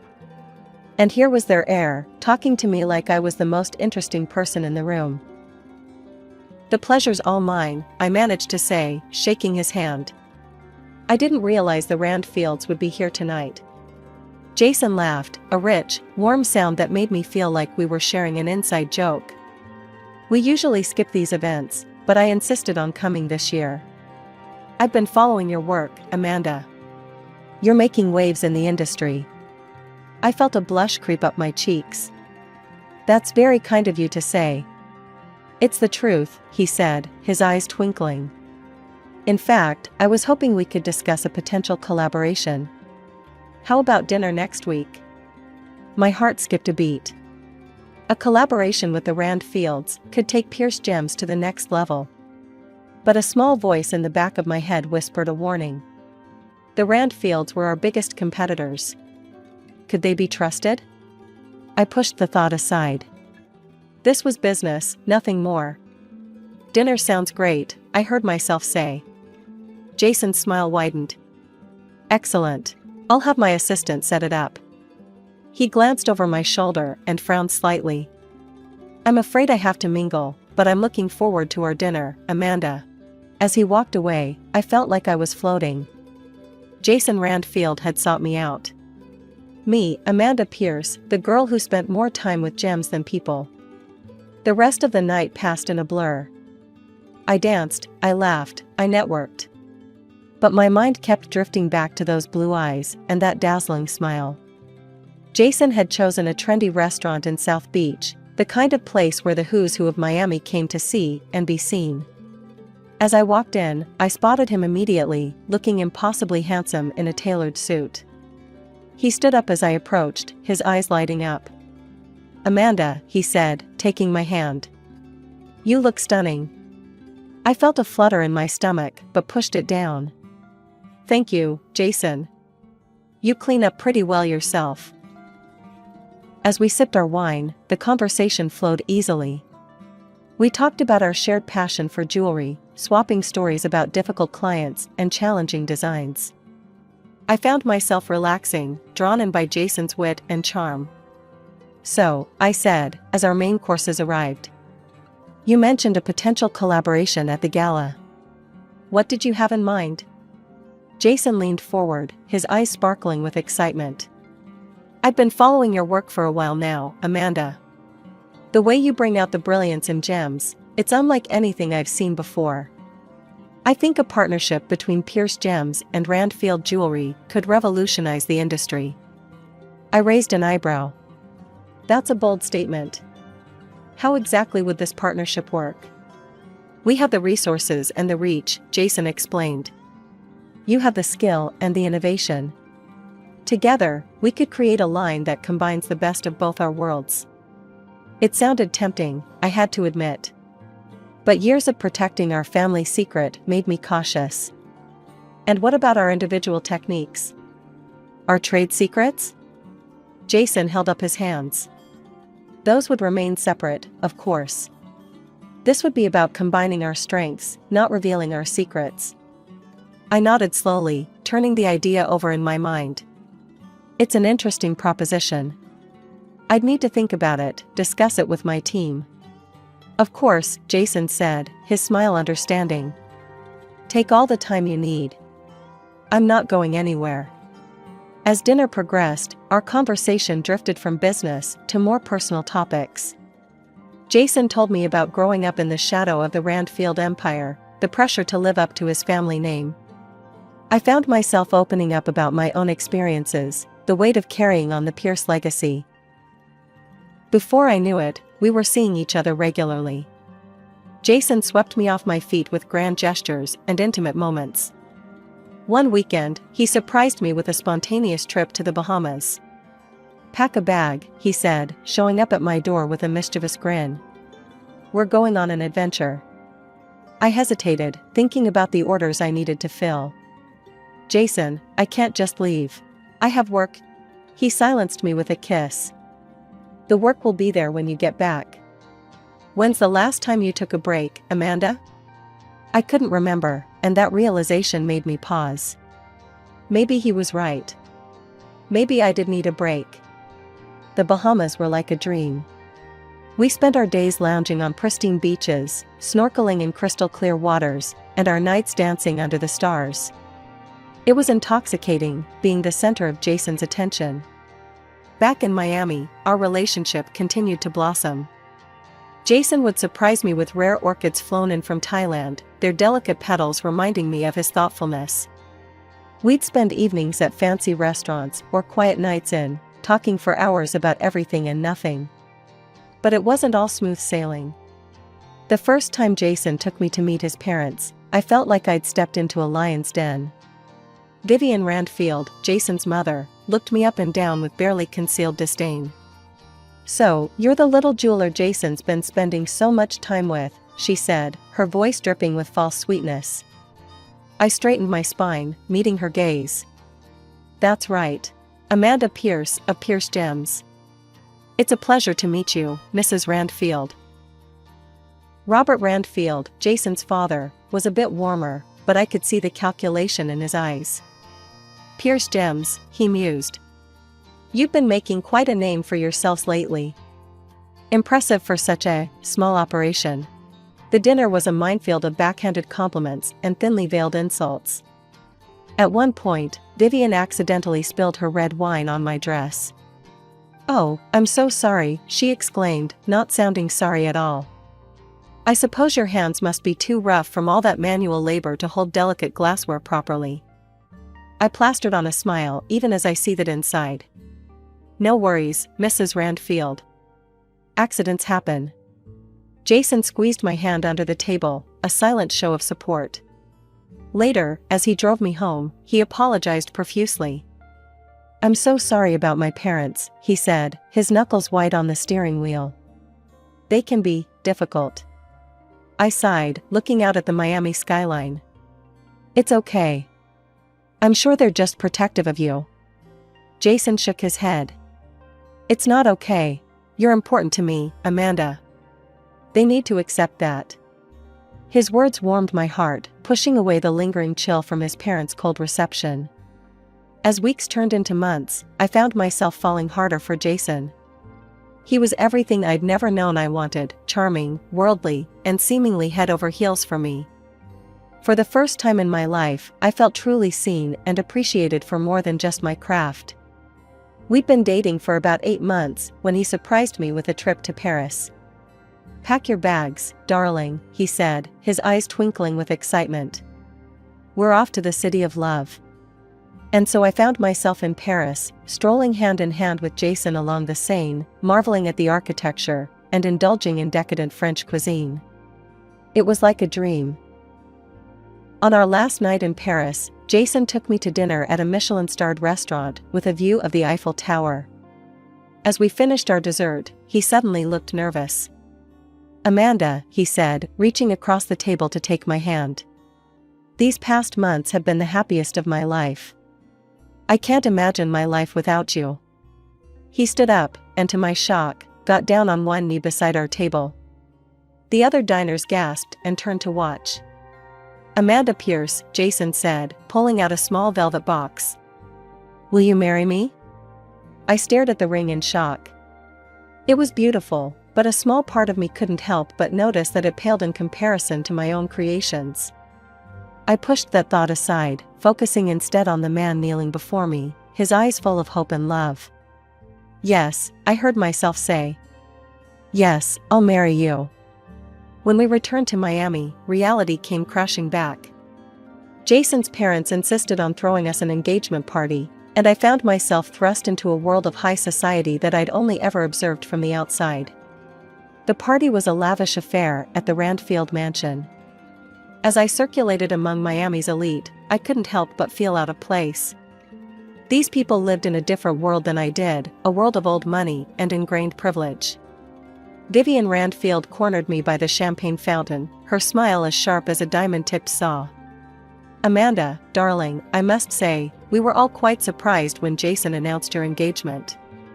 It's not often a Randfield marries outside our social circle." Before I could respond, Jason appeared at my side, placing a protective arm around my waist. "Mother, I hope you're not giving Amanda a hard time." Vivian's smile didn't reach her eyes. "Of course not, darling. I was just welcoming Amanda to the family."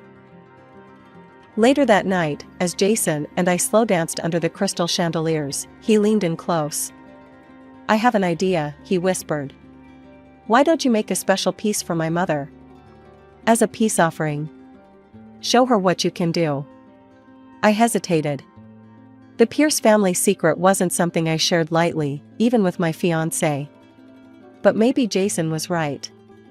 Maybe this could be a way to bridge the gap between our two worlds. The weeks following our engagement were a whirlwind of wedding planning.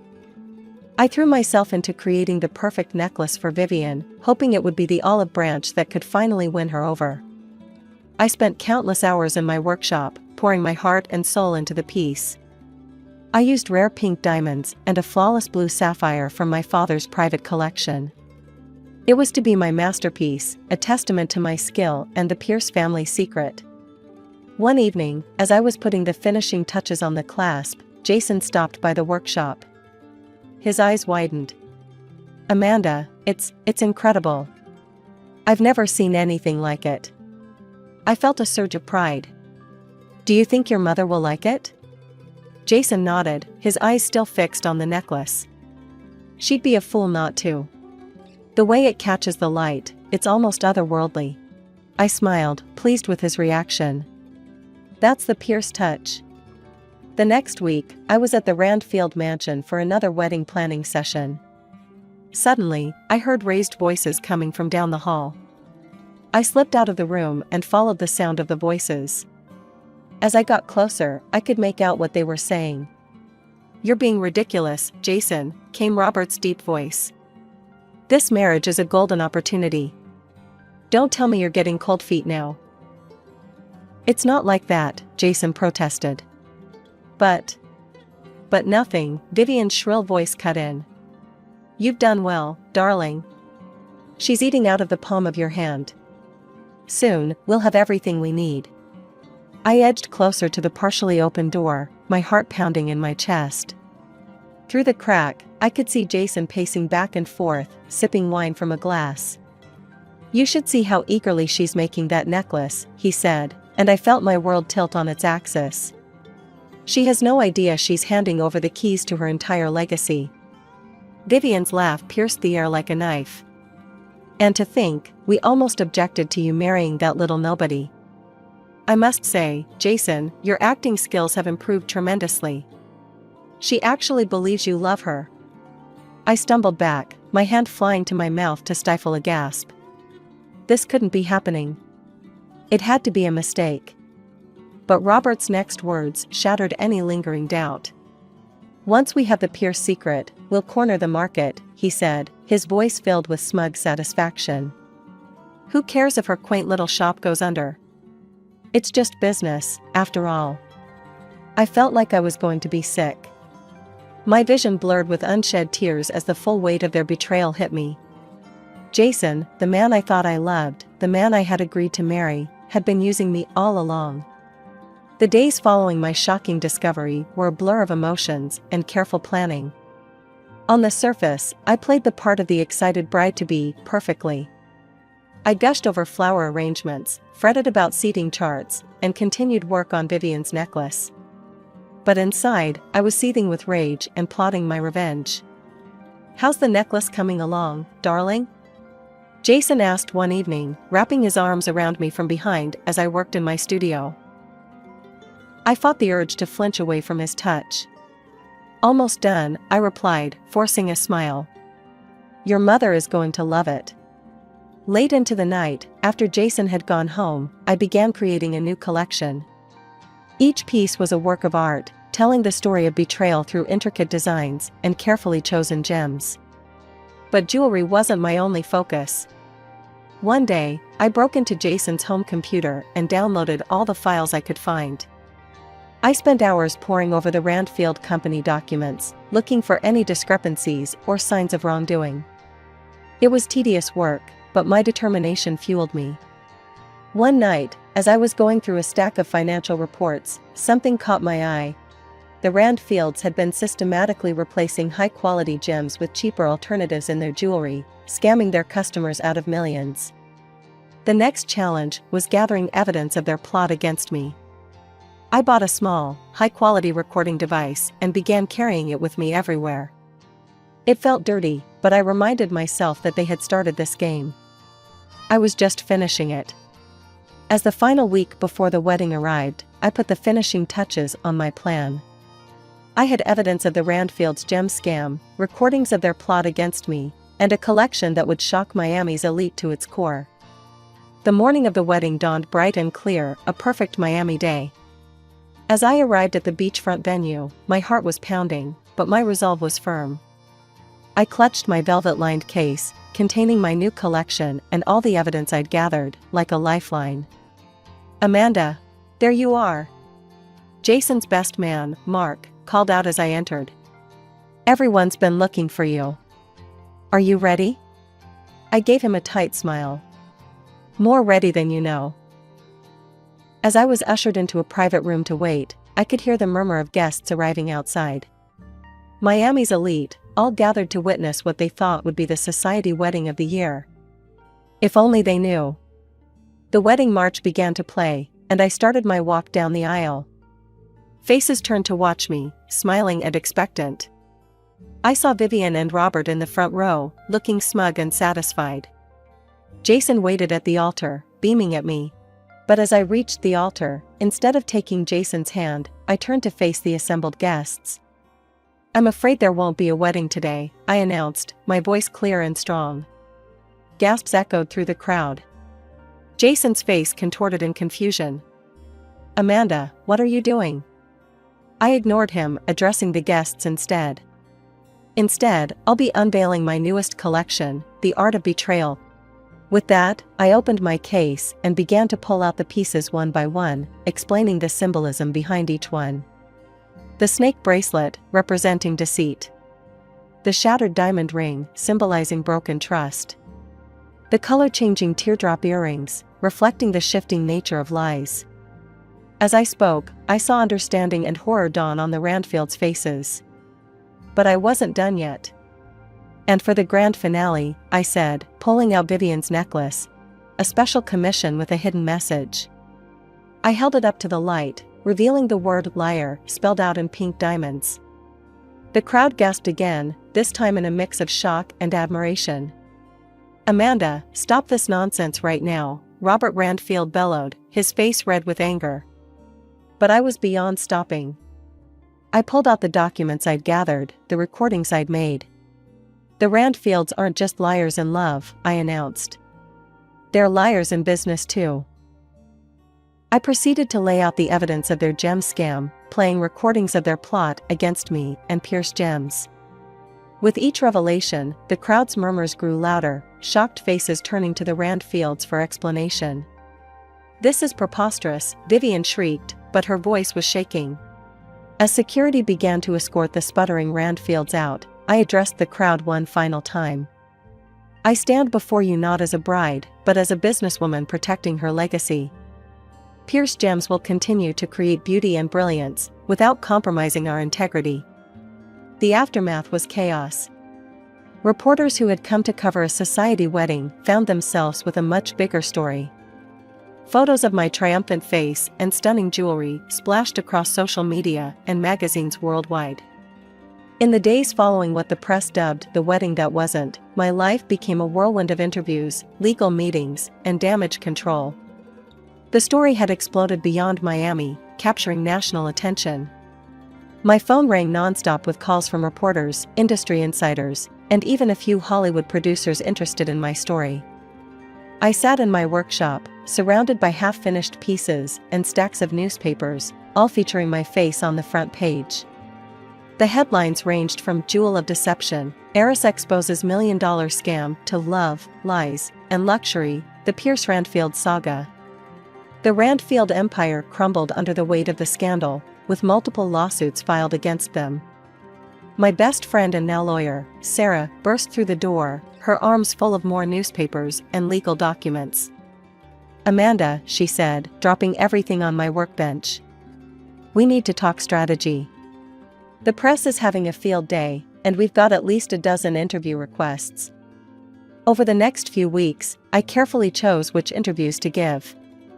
I spoke about the importance of transparency in the jewelry business, the need for stricter regulations, and my vision for a more ethical industry. As the weeks turned into months, the media frenzy began to die down, but my resolve only grew stronger. I channeled my energy into Pierce gems, pushing myself to create more innovative designs while maintaining our commitment to ethical sourcing. One evening, as I was locking up the shop, a woman approached me. She looked familiar, but I couldn't place her. "Ms. Pierce," she said hesitantly. "I'm sorry to bother you, but I wanted to thank you." I tilted my head, confused. "Thank me? For what?" She smiled sadly. "I bought a Randfield piece for my 25th wedding anniversary. After your exposé, I had it appraised. Turns out, the stone wasn't nearly what they claimed it was. Thanks to you, I was able to get my money back." I felt a lump form in my throat. "I'm glad I could help." As she walked away, I realized that my actions had affected real people, not just faceless consumers. The scandal that had nearly destroyed me had instead become the catalyst for positive change. And I, Amanda Pierce, was just getting started. Life as a marketer was a relentless race, but I was good at it, really good. My name's Lucy, and by the time I hit 33, I had nailed down almost everything I'd set my sights on, including buying my own place. Only a couple of payments left and the apartment would officially be mine. No time for slowing down, though, not even for romance. That is, until I bumped into Jack. Jack was one of those rare guys who seemed to have popped right out of some dreamy fiction, where chivalry wasn't dead. We met at a local coffee shop, both of us reaching for the last blueberry muffin. He let me have it, but not without securing my number as a trade-off. Smart guy. From then on, it was like a fast-forward montage from a movie. Dates flowed into weekends away, and gifts started appearing on my doorstep, nothing extravagant, but always thoughtful. He had this knack for remembering things I mentioned in passing, my favorite author, that I loved tulips over roses, or how I preferred my coffee. It wasn't long before I was head over heels. And his attachment to his mom? I admired it. He'd call her every day, made sure she had everything she needed. "She's my queen," he'd say, and I saw it as a sign of his loyalty and love. A guy who treated his mom like royalty was bound to treat his wife like a queen, right? Then came the proposal. It was nothing fancy, just us, in our favorite little park. The ring was perfect, simple and elegant, just like I always wanted. I said yes, without skipping a beat. But when we started talking about where we'd live, that's when things got a bit sticky. His mom, Maggie, sweet as she was in her own way, had her own ideas. She wanted us to move in with her. Jack broached the topic gently one evening, while we were cleaning up after dinner in my apartment. Lucy, babe, Mom suggested we move in with her. Saves money, and she'd love the company, he said, drying a plate and not quite meeting my eyes. I put down the dish I was washing, water still running. Jack, I love your mom, you know I do. But babe, we need our own space. Just us. He looked conflicted but nodded. I get it, I really do. It's just, Mom's alone a lot, you know? I turned off the water and leaned against the counter. What if we find a place nearby? That way, we're close, but not too close. She can have us over anytime she wants, but we keep our privacy too. How does that sound? Jack's face brightened. Yeah, that could work. I'll talk to her about it. And so, we compromised. We found a rental not 10 minutes from Maggie's place. It seemed ideal. I figured over time, as we settled into married life, Jack's attachment might shift more towards our little unit.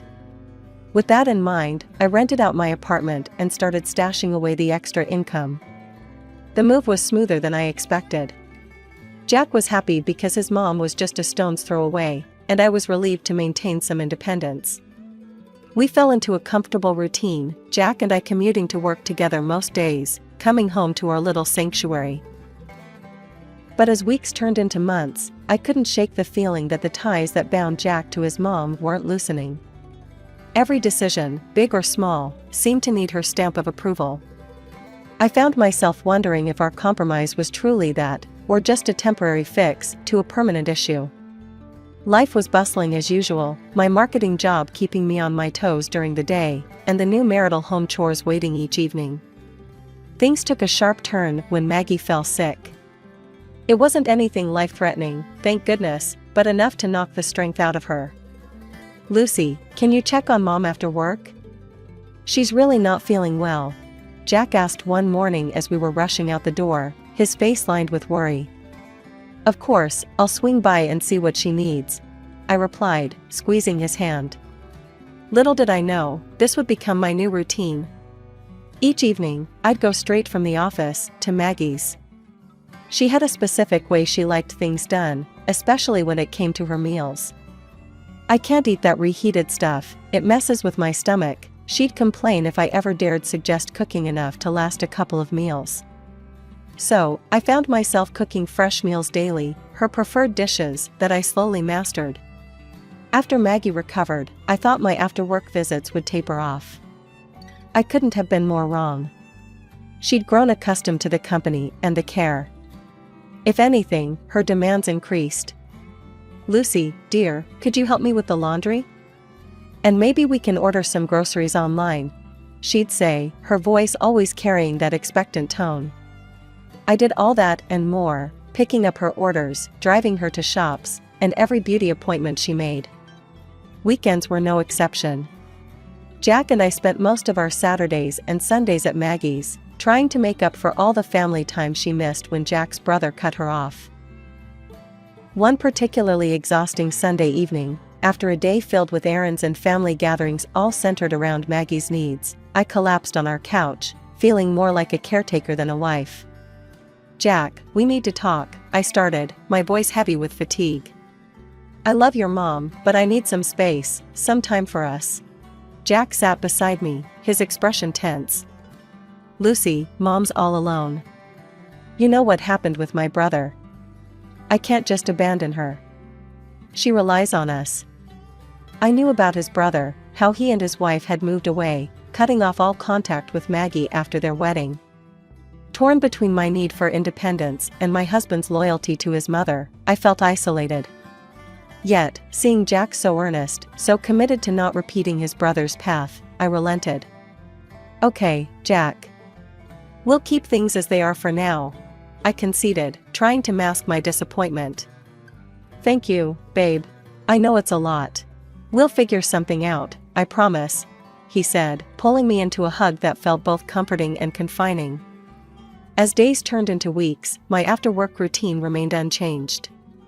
Maggie's house became a second job, one that paid in tired smiles and a sense of duty. My own dreams and desires took a back seat, tucked away like the old novels I no longer had time to read. A year has passed since that conversation, but nothing much had changed. If anything, things got even more intense. Every day after work, my second shift began: cooking, cleaning, running errands for Maggie. By the time I got home each night, I was wiped out. One evening, sprawled on our couch with aching feet propped up, I broached a subject that had been on my mind for a while. "Jack, don't you think it's time we think about having our own little family?" I asked, trying to sound as casual as possible, despite the butterflies in my stomach. Jack's face lit up, a stark contrast to my tired expression. "That's a fantastic idea, babe. Imagine a little one of ours running around. And hey, we could buy a bigger house, move in with Mom to help out. What do you think?" The thought of living permanently under the same roof as Maggie sent a chill down my spine. I was thinking more along the lines of just us, you know? Just our little family.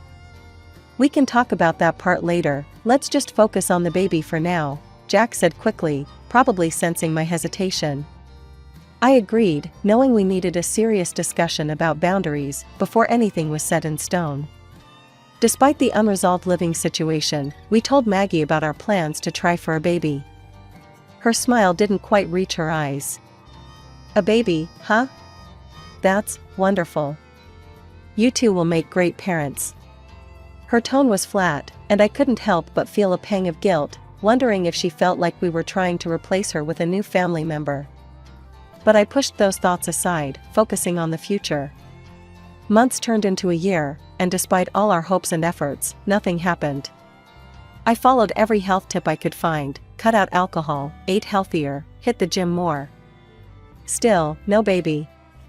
Worried, I booked an appointment with a specialist to see if something was wrong. Sitting in the sterile clinic, after countless tests, the doctor finally had some answers.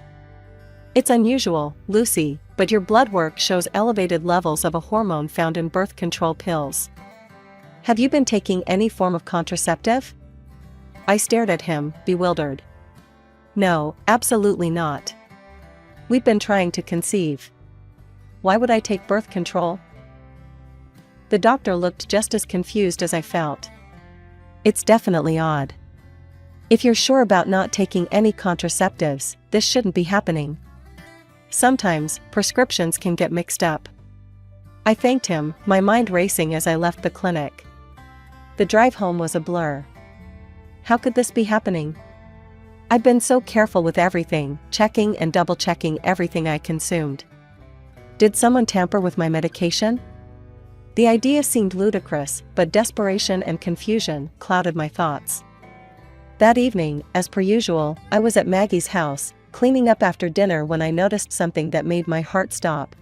An empty package of birth control pills peeking out from underneath some other trash in the bin.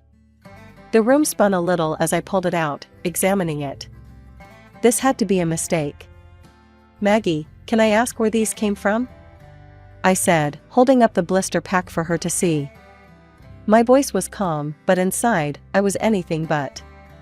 Maggie glanced over, her face draining of color as she saw what was in my hand. "Oh, those? I don't know, must be old," she stammered, looking anywhere but at me. "That's funny, because it looks recent. And I just found out I've been having birth control in my system. Been wondering why we couldn't get pregnant," I said, each word sharper than the last, watching her closely. The air felt heavy, thick with tension as Maggie shifted uncomfortably in her chair. "Lucy, you have to understand, Understand what, Maggie? That you've been messing with my life? My marriage?" The shock was giving way to a burning anger, my voice rising despite my attempt to control it. Maggie sighed, a long, weary sound. "It's just, if you had a baby, then you'd stop coming around as much. Jack would stop. I can't lose him too, not like I lost his brother," she confessed, her voice cracking with emotion. "So you decided to play God with my body?" I was incredulous, feeling the sting of betrayal from someone I had trusted, someone I had cared for. "I'm sorry, Lucy. I thought I was protecting my time with my son. That's all." Her apology sounded hollow, doing nothing to cool my anger. I didn't have it in me to argue further. I left her house, a storm of emotions brewing inside me. At home, I waited for Jack, rehearsing the conversation in my head. When he walked through the door, I didn't waste a moment. "Your mom has been replacing my vitamins with birth control pills. That's why we couldn't get pregnant. I found the pack in her trash." I blurted it out, the words tasting bitter. Jack froze, his expression one of confusion that slowly morphed into disbelief. "Mom? No, she wouldn't." "She admitted it, Jack. She did it because she thought we'd stop visiting if we had a baby." After a moment of tense silence, he sighed, running his hands through his hair. "Lucy, I know it sounds bad, but, you know Mom's been alone a long time. She was just scared. Can't you see that? Please don't be mad at her." "Mad? Jack, she violated my body, our trust. How can you just stand there and defend her?" I couldn't believe what I was hearing. It felt like the world was upside down. "I get it, it's messed up. But she's my mom, Lucy. We can get past this, right? Let's just forget it happened and move on," he said, almost pleading. Forget it happened? As if it were that simple. But I saw in his eyes that arguing would get me nowhere. From that day, I kept a vigilant watch over everything in our home. No more unsupervised visits to the medicine cabinet for Maggie. 2 months later, despite the odds, I found out I was pregnant. The joy was tempered by caution, given the recent betrayal. When we told Maggie, her reaction was as cold as ice. "That's nice," she said flatly, then immediately asked about dinner plans as if nothing significant had been shared. Prepping for the birth of my baby became my new project, as intense as any marketing campaign I'd ever run. I signed up for prenatal classes, eager to learn everything I could about bringing my baby into the world as naturally as possible. Yet every class was a sharp reminder of my solo journey. Couples filled the room, hands entwined, while I sat alone, my chair next to me painfully empty. Jack made excuses for every session. "Babe, you know I've got so much on at work, and Mom needs me tonight." Or, "I'm just not up for it, you know how these things make me feel." It was always something. Feeling more and more isolated, I threw myself into planning for the birth. I chose a clinic specializing in natural water births, located outside the city, known for its serene environment and expert care. It wasn't cheap, but I had been saving every penny from the rental income of my apartment. This was about bringing my baby safely and peacefully into the world, and I wasn't going to cut corners. One evening, while dining at Maggie's, the conversation inevitably turned to finances. "You know, Lucy, I heard those birthing centers cost a fortune. Why waste money when the hospital here does just fine?" Maggie said, her tone more accusing than curious. I took a deep breath, trying to keep the irritation from my voice. "It's not a waste if it ensures the health and safety of your grandchild, Maggie. I've got it covered." Jack, who had been half listening, suddenly tuned in. "Covered? How's that?" "Well, I've got a reserve account from the apartment rental. It's more than enough to cover the costs," I explained, a bit reluctantly. Maggie's eyes sharpened, her interest visibly piqued. "Oh, you've been saving up? That's good foresight." I nodded, feeling their gaze heavy on me, knowing I might have disclosed too much. Quickly, I steered the conversation elsewhere, discussing potential baby names to divert their focus. Despite the ongoing stress, I continued my solo visits to the prenatal classes, each time returning a little more empowered but also a little lonelier.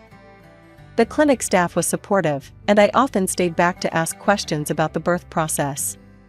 Each visit made me more certain of my decision. This was the right place for my baby to come into the world. With the countdown to motherhood ticking ever louder, I decided a short trip to visit my parents in their city was just what I needed. It had been too long since I had surrounded myself with family who were nothing but supportive and loving, a stark contrast to the tense atmosphere back home. My heart felt lighter as I caught up with old school friends and spent precious moments with my grandmother, promising her that my son would bear the name of my late grandfather. But barely a day into my visit, my phone buzzed with a call from Jack, his voice edged with urgency. "Lucy, you need to come back. Now." Panic surged through me. "What's happened? Is everything okay?" "Just come back, okay? It's important," he pressed, hanging up before I could probe further. Worried and confused, I packed up and headed back, my mind racing with possibilities of what could demand such an abrupt end to my visit. As I opened the front door of our home, the sight that greeted me sucked the air right out of my lungs. The house was a disaster zone, empty bottles, pizza boxes strewn across the floor, sticky stains marking the tiles. It looked like the aftermath of a wild party. Jack, smelling of booze and barely standing straight, waved a hand dismissively at the mess. I threw a bash to celebrate the baby coming. "Clean this up, will ya? I can't stand the mess." I stared at him, disbelief and anger swirling inside me. "You called me back for this? To clean up your party? Why couldn't you handle it?" He shrugged, a sloppy grin on his face. "Come on, Lucy. Don't be like that. It was a party for our kid." "A party that I wasn't even here for," I snapped back, my energy draining just thinking about the cleanup ahead. With a heavy heart, I started cleaning. Jack had already stumbled to our room, leaving me to deal with the chaos alone. The physical strain of bending, lifting, and scrubbing was immense, especially being so far along in my pregnancy. By the time I finished, my body ached, and I felt contractions starting, a sharp reminder that the baby was almost here. The next morning, labor kicked in full force. Alone and scared, I called a taxi to take me to the clinic. Jack, barely awake and nursing a hangover, mumbled something about meeting me there later. At the clinic, surrounded by medical staff, but devoid of the emotional support I so desperately needed, I gave birth to a beautiful baby boy. The pain of labor paled in comparison to the ache in my heart from doing it without Jack by my side. He showed up hours later, his congratulations feeling hollow and forced. "I'm here now, huh? Let's just focus on the little guy," he said, avoiding my eyes. The coldness in his voice stung, but nothing hurt more than Maggie's reaction, or lack thereof. When I called her with the news, her response was curt. "A baby shouldn't be shown off until he's at least a month old. Keeps away the bad vibes." Her words, so devoid of warmth, didn't surprise me as much as they should have. In a way, I was relieved. No visits from her meant one less thing to worry about. After what felt like an eternity, I finally brought my baby boy home from the clinic. The quiet of the house was a stark contrast to the chaotic events of the past few weeks. Despite the calm, an undercurrent of tension lingered, especially with Jack's nonchalant revelation that his mother had taken off on a vacation. A few days into adjusting to motherhood, I received the clinic bill.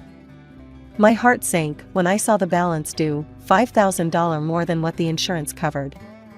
Confident about my financial backup, I logged into my account to transfer the funds, only to find the balance shockingly low. Way below what should have been over $50,000. Panic set in, my breaths quick and shallow. Dialing Jack with trembling hands, I braced for his explanation. "Jack, there's hardly any money left in the reserve account." "What happened?" His reply was casual, dismissive almost. "Oh, yeah, Mom needed some cash for her vacation. You know, to unwind and all." "Jack, are you telling me you gave our savings, over $40,000, to your mother? It's our son's future, Jack. How could you?" My voice rose, a mix of disbelief and rising anger. "Babe, come on. You're blowing this out of proportion. And anyway, you stopped cleaning up at Mom's place, she's tired. She deserves some fun," he retorted. That was the final straw. His words echoed in my ears, each one chipping away at the last vestiges of patience I had for this marriage. By evening, I was sitting in front of a lawyer, divorce papers spread out in front of me. When Jack saw the papers, his reaction was not what I expected. No anger, no sadness, just a resigned, almost relieved, "All right then."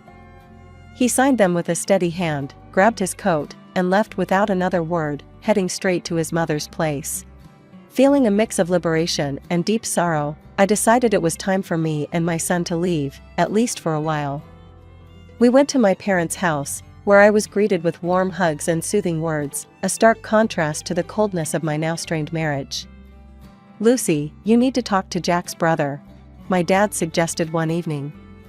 He went through something similar with Maggie.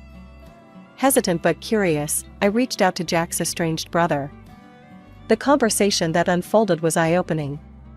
He told me about how Maggie had tried to control his wife's inheritance, how it tore their marriage apart until he chose his wife over his mother. Maggie had cut all ties with him in retaliation. "Lucy, she won't change. I learned that the hard way. You've got to look out for yourself and your kid," he advised, his voice heavy with the weight of experience. Hanging up, I felt a mix of emotions swirling inside me. Jack had chosen his mother over our family, just as his brother warned might happen. The realization was painful but clear. The final straw had been pulled, the last line crossed. I stood in the police station, a mix of resolve and nervous energy swirling through me as I detailed everything to the officer on duty. My voice was steady, though my hands trembled slightly. My husband transferred money from my account without my knowledge, and I believe he forged my signature to do it. Over the following weeks, a full investigation unfolded. It revealed not only had Jack forged my signature, but he had also given his mother access to the funds. The evidence was undeniable, and eventually, both were charged. In court, Jack's face was unreadable as the judge handed down their sentences. Both received suspended sentences for their crimes. Jack was also ordered to pay alimony for our son, ensuring at least some financial stability for our future. I reached out to the family of Jack's brother, driven by the conversation I had with him. They welcomed me with open arms.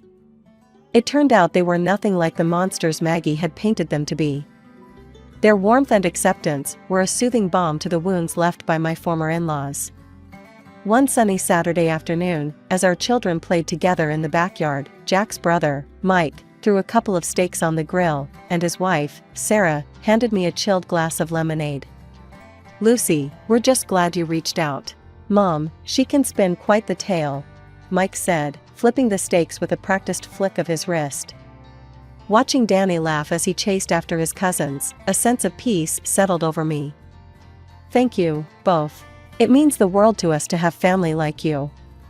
As the kids tumbled around, their laughter filling the air, Mike leaned over and said in a conspiratorial tone, "You know, Mom always did like to be the center of the universe. But around here, it's just simple family life. No drama."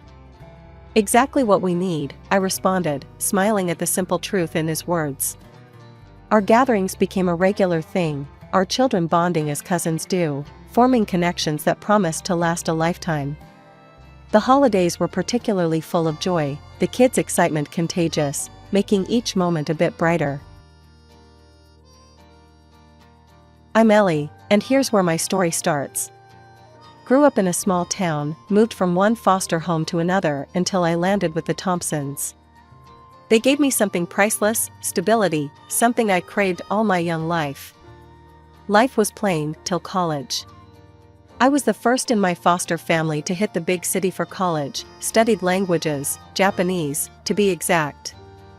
Worked my butt off and got myself a translator job at an international trading company.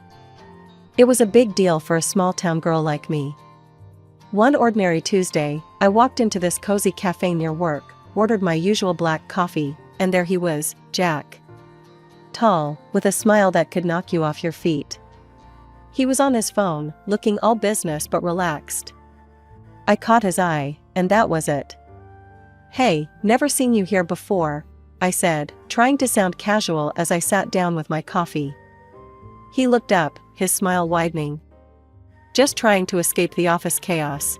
I'm Jack," he replied, extending a hand. I shook it, feeling a spark. "I'm Ellie. So, what brings Mr. Escape the Office to my favorite spot?" "Good coffee and better company, it seems," he quipped.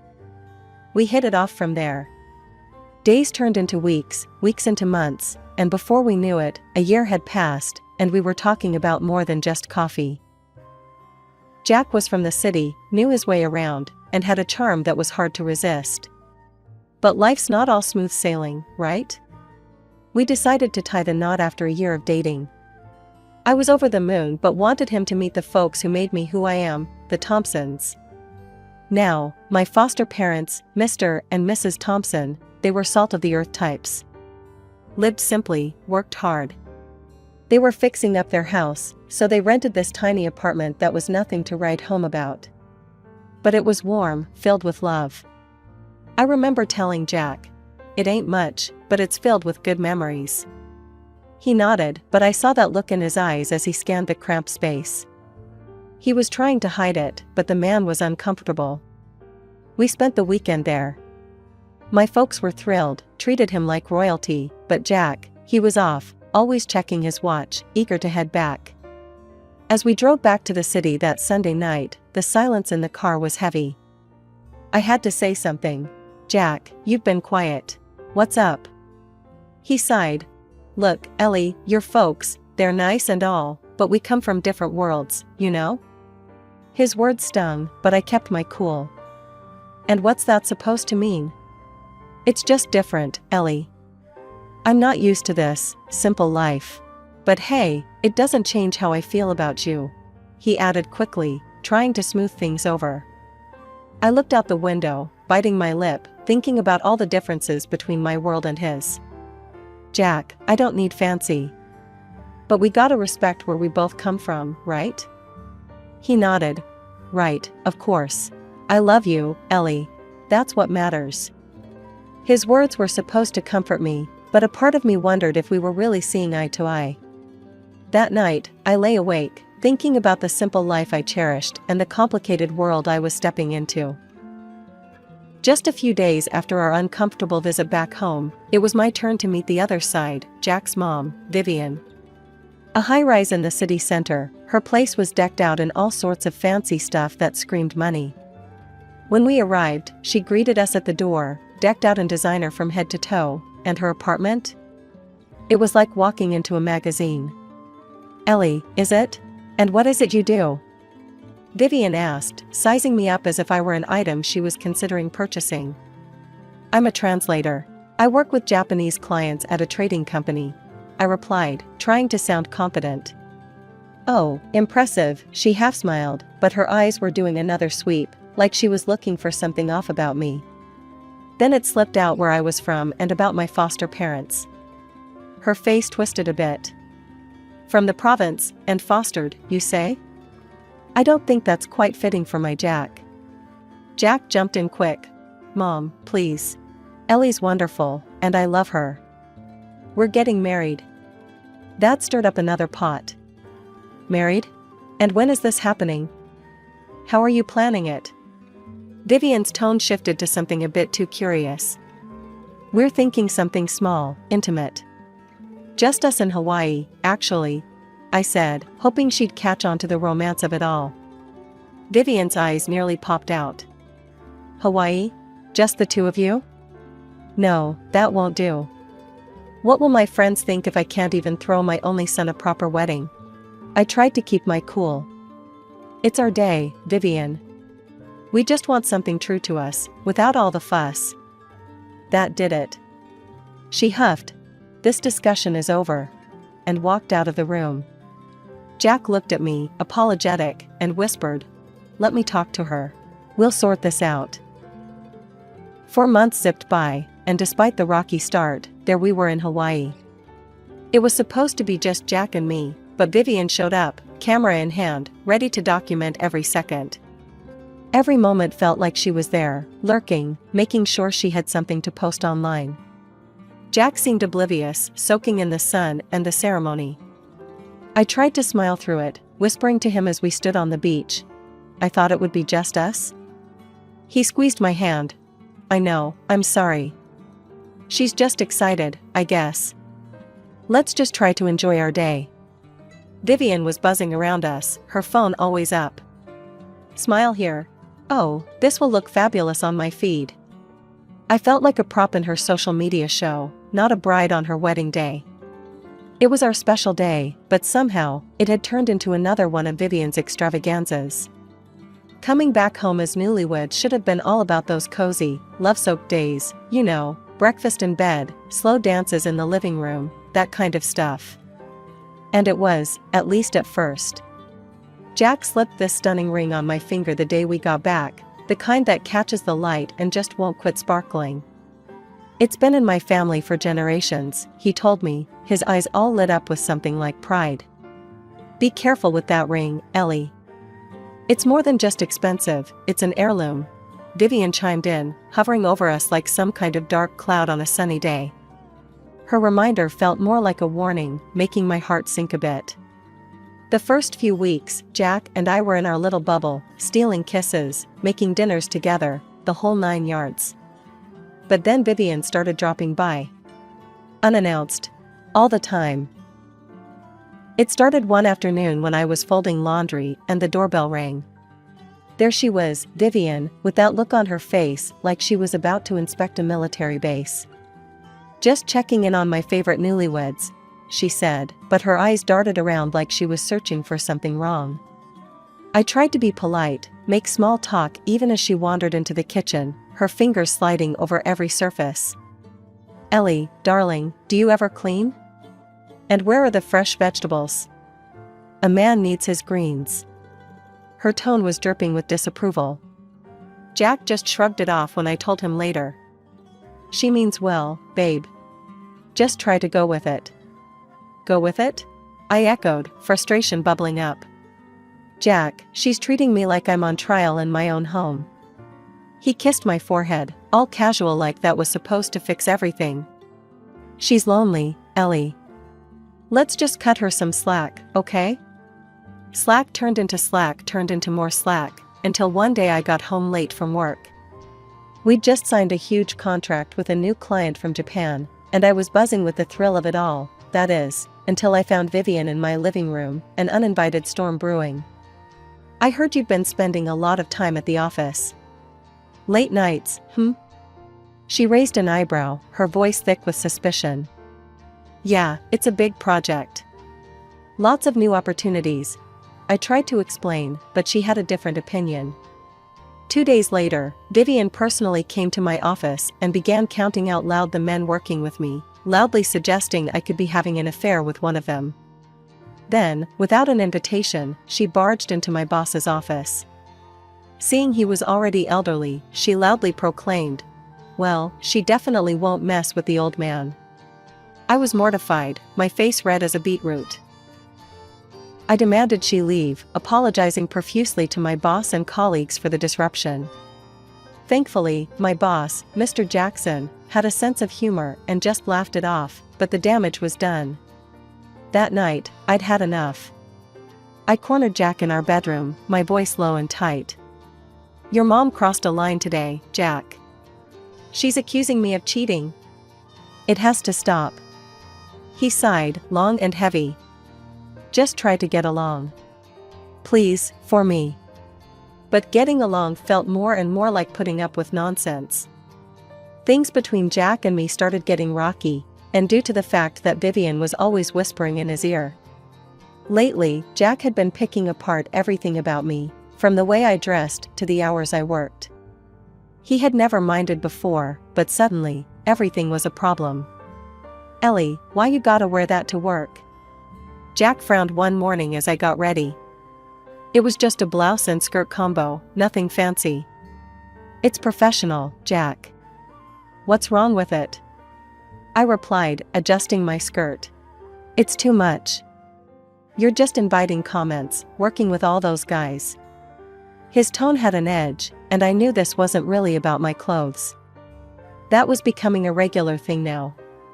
It got worse on my birthday. My boss gave me a small gift, a book with a note that read, "To my practically daughter." It was innocent, a kind gesture, but Jack blew it out of proportion. You see? That's exactly what I'm talking about. Why is he giving you gifts? It's not right, Ellie. Jack was livid when he saw the book. Jack, it's just a book. He's like a father figure to me. I tried to explain, but Jack's eyes were clouded with suspicion, all thanks to Vivian's constant meddling. All this tension was a relief to escape when I headed out on a business trip to a neighboring city. Our company was setting up a new factory, and I was looking forward to the break from all the drama at home. The trip went well, and I was wrapping up with a dinner with our Japanese partners when I noticed shadows lurking near the restaurant. My heart raced. The street was dimly lit, but as I walked towards my hotel, the shadows moved closer. Panicked, I asked two colleagues to walk me back. As we neared the hotel entrance, the light from the lanterns revealed who was following me: Jack and Vivian. "What the hell, Jack?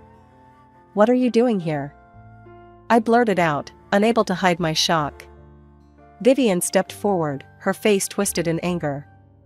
"We're making sure you're not up to no good. Can't trust you around all these men, can we?" My colleagues were staring, and I felt my face burn with embarrassment. Trying to calm the situation, I said, "This is ridiculous.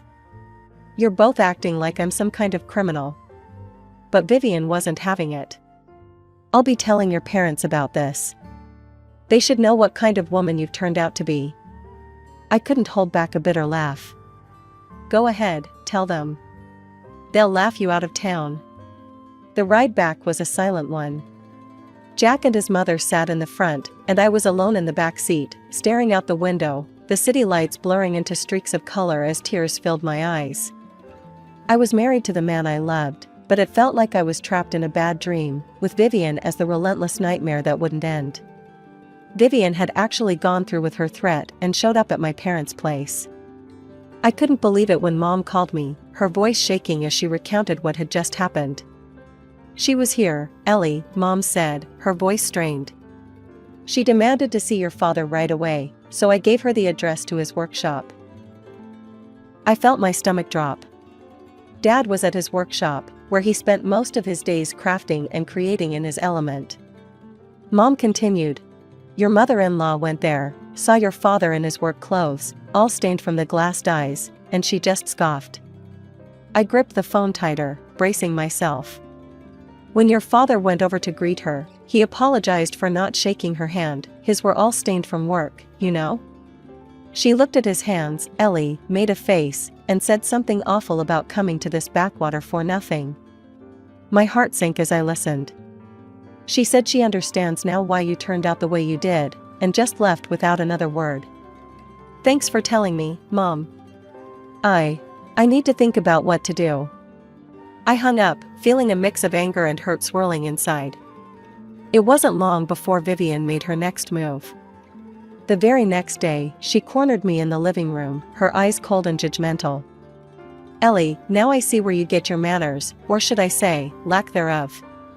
Your father, an ordinary worker, his hands permanently dirted. What kind of upbringing, what kind of manners, could you possibly teach any children?" I shuddered to think. Her words were like daggers, but before I could respond, Jack walked in. Instead of defending me, he went straight to his mother, taking her in his arms. "Mom, I'm sorry about all this. Ellie's family, they're just different from us." That was it. The last straw. I couldn't believe what I was hearing. "Different? Is that your way of saying my family isn't good enough for your high standards?" My voice broke, the hurt too deep. Jack looked at me, his eyes empty. "It's just how things are, Ellie. We come from different worlds." "So that's it, huh?" My voice rose, thick with emotion. "If I'm such a disgrace, why don't we just end this? If I'm so below you, let's get a divorce." Vivian's eyes lit up, almost gleefully. "Well, that sounds like a splendid idea." Jack just nodded, passively. "Maybe that's for the best." I spent the night in our guest room, tears streaming down my face.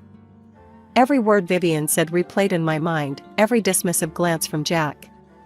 The man I thought I knew, the life I thought we were building, it was all a lie. The early morning light filtered through the blinds, casting a soft glow across the room as I sat on the edge of the bed, phone in hand. It was time to make some difficult calls, but necessary ones. First on my list was my boss, Mr. Jackson, whose kindness had always made the stresses of work bearable. "Mr. Jackson, it's Ellie," I started, my voice a bit shaky. I'm facing some personal issues and need to take some time off. I can take it unpaid if necessary. Ellie, he replied quickly, his voice laced with concern. You're one of our most valuable team members. Take a paid vacation. Sort things out and come back when you're ready. We'll manage here. His generosity brought a lump to my throat. Thank you, Mr. Jackson. I can't tell you how much this means to me. Next, I dialed my mother, who had always been my anchor in any storm. As soon as she answered, I spilled everything, the words tumbling out in a torrent of emotion. Mom, it's all falling apart here. I can't do this anymore. Jack and his mom, it's just too much. Her voice was calm, soothing. Ellie, we've been prepared for this call. Your father and I are on our way. Just pack what you need. As I ended the call, I glanced around the room, my eyes landing on the few personal items I'd brought into this house, none of which felt like they belonged. I started packing, each item a reminder of the life I thought I'd build with Jack.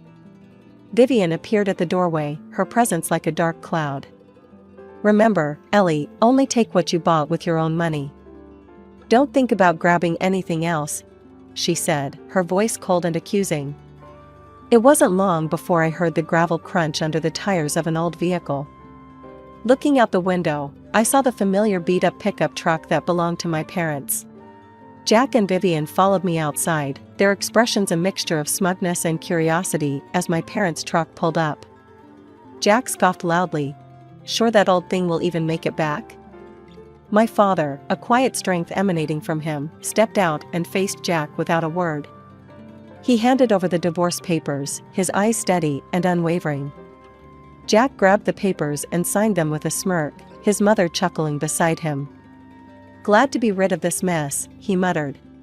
We arrived at my parents' home, a large, imposing structure that felt more like a sanctuary now. I spent the next few hours unpacking and trying to settle my nerves, the peace of the familiar surroundings slowly calming me. That evening, as I sat looking out at the garden, my phone rang. It was Vivian. Ellie, you need to return the ring.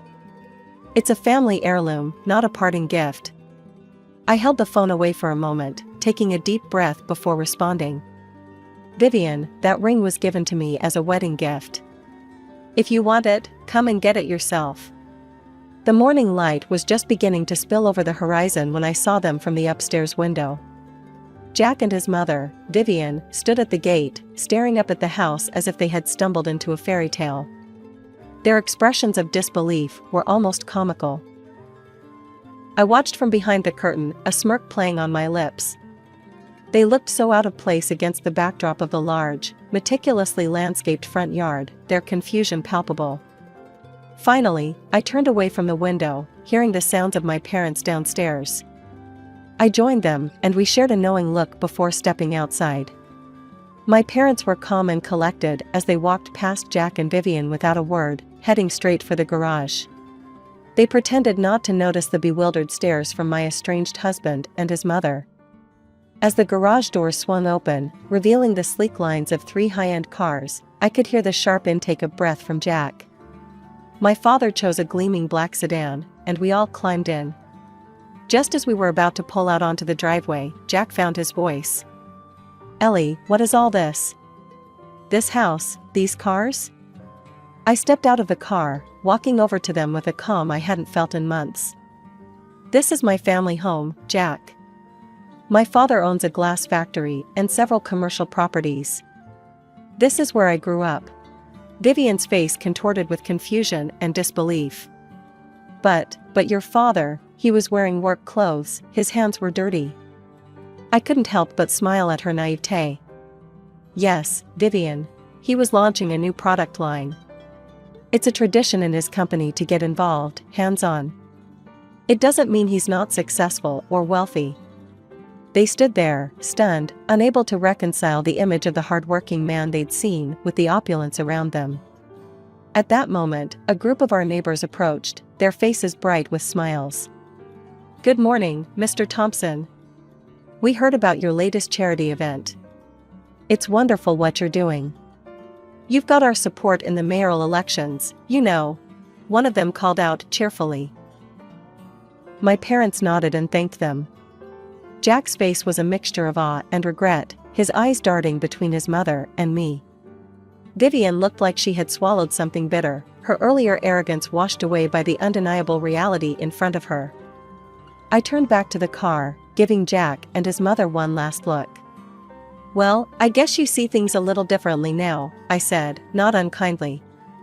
Their expressions, a mix of shock and realization, were all the confirmation I needed that the past, with all its hardships and heartaches, was finally behind me. The morning's revelations hadn't even settled when Jack made his move. He shoved his mother aside with such force that she stumbled. "It's all your fault, you know. You pushed her away with your nonsense," he shouted at her, his words laced with bitterness. Then, turning to me, his demeanor changed completely. He rushed over, trying to pull me into an embrace, his hands reaching out as if trying to erase everything with a simple touch. "Ellie, please, listen to me. We were good together, weren't we? I love you, I really do," he pleaded, his voice a desperate whisper. I recoiled from his touch, the warmth we once shared long extinguished by his betrayal. "Stop, Jack. Just stop," I said firmly, pushing him away with all the strength I could muster. I quickly got into the car, my heart pounding. My father, without a word, pressed the remote control, and the garage doors began to close behind us. Jack and his mother stood there, calling out, their voices a blend of desperation and disbelief. "Ellie, please, forgive us. We didn't mean any of it," Jack yelled, his voice cracking under the strain. Vivian, scrambling on the ground for the dignity she'd lost, joined in. "Ellie, my dear, I was wrong. Please." As we drove away, the finality of the moment weighed on me, but a part of me needed closure, a definitive end to this chapter of my life. As we reached the end of the driveway, I asked my father to stop the car. Jack, thinking this was his chance, ran up to the car, his face lit up with hope. His mother, a few paces behind, tried to catch up, her earlier elegance replaced by desperation. Without a word, I rolled down the window, pulled the wedding ring from my finger, and held it out for a brief moment. Jack's eyes widened as he realized what was about to happen. "This is where it ends, Jack," I said, my voice steady. With that, I threw the ring out of the window. It glittered briefly in the morning sun before landing on the soft grass beside the road. Jack's mother, ever the opportunist, rushed to where the ring had fallen, her hands scrambling through the grass. I rolled up the window, shutting out their pleas and the painful past they represented. "Let's go, Dad," I said quietly. 2 weeks later, I was back in the city, in a new apartment that felt more like home than I'd felt in a long time. I returned to work, where Mr. Jackson welcomed me with open arms and a gentle understanding that eased my transition back into routine. Jack made several attempts to contact me, each more desperate than the last. He claimed to have cut ties with his mother, begging for another chance. But some things, once broken, can't be mended. I told him it was over for good this time, and blocked his number. No more words were needed. I'm Lydia, and I've lived a life that's straight out of a storybook, minus the fancy trimmings. I was a teacher for most of my years, shaping minds and wiping noses. Life took a sharp turn when I lost my husband, Tom, in a car crash. Our son, Michael, was just 7 then, and he became my whole world. When my folks passed, they left me a bit of money. I used it to pay off debts and bought a snug little house in the suburbs. It was just me and Michael against the world, and that was enough for us. Now Michael, he grew up smart and kind, every mother's dream. He got himself through college studying computers and landed a decent job right out of school. What's more, he chose to stick around at home. I never minded, the house felt fuller with him in it. Things took an unexpected turn when Michael met Jessica. She was a sharp one, tall, with a head full of curls and a smile that seemed to know more than it let on. I wanted to like her, I truly did. But something about her just didn't sit right with me. The day he brought her home to meet me, she was all sweet talk and compliments. "Mrs. Connor, your home is absolutely lovely, so warm and welcoming," she exclaimed as she toured the living room. "Thanks, dear. We like it cozy around here," I replied, trying to make her feel at home despite my reservations. Over dinner, their news dropped like a lead balloon. "Mom, we've been thinking about the future a lot lately, and, well, we're getting married," Michael announced, his eyes bright. I nearly choked on my water. "Married? That's wonderful," I managed, my voice a bit too high. Jessica beamed, reaching across the table to squeeze my hand. "We want to do it soon, just a small thing, you know? Nothing fancy," she added quickly, as if to cushion the blow. I nodded, plastering on a smile. "Of course, whatever makes you two happy." But as the wedding plans rolled on, and Jessica's true colors started showing when she thought I wasn't looking, I caught snippets of phone conversations, bits of her saying not so nice things about me. I kept my cool, never let on that I knew. I just made a mental note: watch your back, Lydia. This girl's not what she seems. The wedding came and went in a blur of flowers and pastel dresses. I stood by, the proud mother with a smile nailed on, while inside, I was all knots and nerves. Watching them dance, watching her hold him close, I couldn't shake the feeling that I was losing my son to a stranger. After Michael and Jessica's wedding, life got a whole lot more complicated. The young couple decided not to move out, but instead set up shop right under my roof. The house I'd so lovingly curated for decades suddenly seemed to shrink, its walls closing in as Jessica's presence loomed larger and larger. The first few weeks were a buzz of activity, thank you notes to write, wedding gifts to sort through, and endless discussions about their future. But as the dust settled, a new pattern emerged. Jessica, now officially the lady of the house in her mind, took to managing everything, including where I should sit and what I should eat. One evening, while Michael was at work, I found Jessica rearranging the living room. "Jessica, what are you doing? I had everything just right," I asked, trying to keep my tone light. "Just thought I'd freshen up the place a bit," she snapped, her voice sharp like a kitchen knife. "It's good to change things up now and again, don't you think?" I didn't agree. "Look, I appreciate you trying to help, but please, leave things the way I set them. Michael likes it that way." She scoffed, a sound that grated on my nerves. "Well, things change, Lydia. Maybe it's time you start getting used to that." Then came the pregnancy announcement. I should have been overjoyed, and part of me was, but the news also brought new tensions. Jessica, now more than ever, made herself the center of everything. "Lydia, I'm really not feeling up to cooking tonight, could you handle dinner?" she'd ask, almost daily, as she lounged on the couch, flipping through magazines. I'd nod and head to the kitchen, biting back my frustration. One afternoon, I tried to broach the subject. "Jessica, dear, I know you're tired with the baby coming and all, but maybe you could help with the salads or setting the table?" She looked at me as if I'd suggested she climb Mount Everest. "Really, Lydia? I'm carrying a child here. You expect me to stand and chop vegetables?" Before I could respond, Michael walked in, home early from work. Jessica turned to him immediately, her tone shifting. "Baby, tell your mom I'm not supposed to strain myself. Doctor's orders, remember?" Michael, ever the peacemaker, tried to smooth things over. "Mom, Jess really needs to take it easy. Maybe we can all pitch in a bit more, huh?" As the weeks turned into months, my home life revolved around Jessica's needs and whims. I felt more like a housekeeper than a family member. One particularly tough day, after scrubbing the kitchen clean while Jessica ordered takeout, I finally let off some steam to Susan, my next-door neighbor and longtime confidant. "Lydia, why do you put up with that girl?" Susan asked as we sipped coffee in her kitchen. I shrugged, a heavy sigh escaping my lips. "What choice do I have? It's Michael's wife. I can't just kick them out." Susan shook her head, her eyes fierce. "You need to stand up for yourself, Lydia. This is your house, your rules. Don't let that little tyrant push you around." Her words struck a chord, and as I walked back home, I realized she was right. I needed to reclaim my space, my authority. I was the one who built this life, not Jessica. But figuring out how to do that without losing my son was a puzzle I wasn't sure how to solve. Life in our house grew more complicated with the arrival of Michael and Jessica's twins. At first, the joy of being a grandmother was overwhelming, in a good way. Those tiny hands, the late-night coos, and even the cries were music to my ears.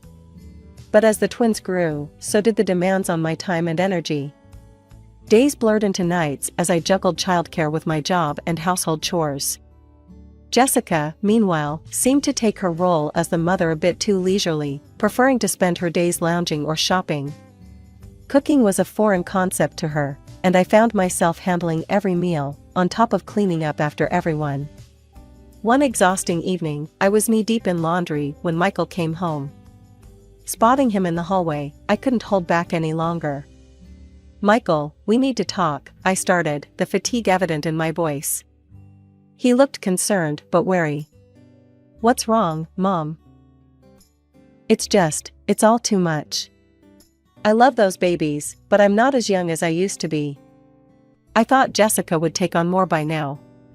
Before Michael could reply, Jessica entered the room, her arms laden with shopping bags. "What's all this about, Lydia? Why are you upsetting Michael?" I took a deep breath, trying to keep my composure. "Jessica, I just think it's time you started helping out more around here. Maybe even cook a meal once in a while." Jessica's face twisted into a scowl. "Are you saying I'm a bad mother? How dare you?" The room grew tense, the air thick with unspoken grievances. "I think it might be better if you find your own place," I finally said, the words heavy on my tongue but necessary. Jessica took my words like a slap. "So you want to kick us out? Your own grandkids?" "No, Jessica, that's not what I meant. I just think it might be easier on all of us if you had your space, and I had mine." The conversation ended with no resolution, just a lot of hurt feelings. Jessica stormed off to their room, and Michael followed after a moment, leaving me alone in the silent aftermath. Feeling isolated in my own home, I confided in Susan the next day over a cup of tea. "I just don't know what to do anymore. I'm at my wit's end," I confessed, the steam from the tea fogging up my glasses. Susan was always full of fiery advice.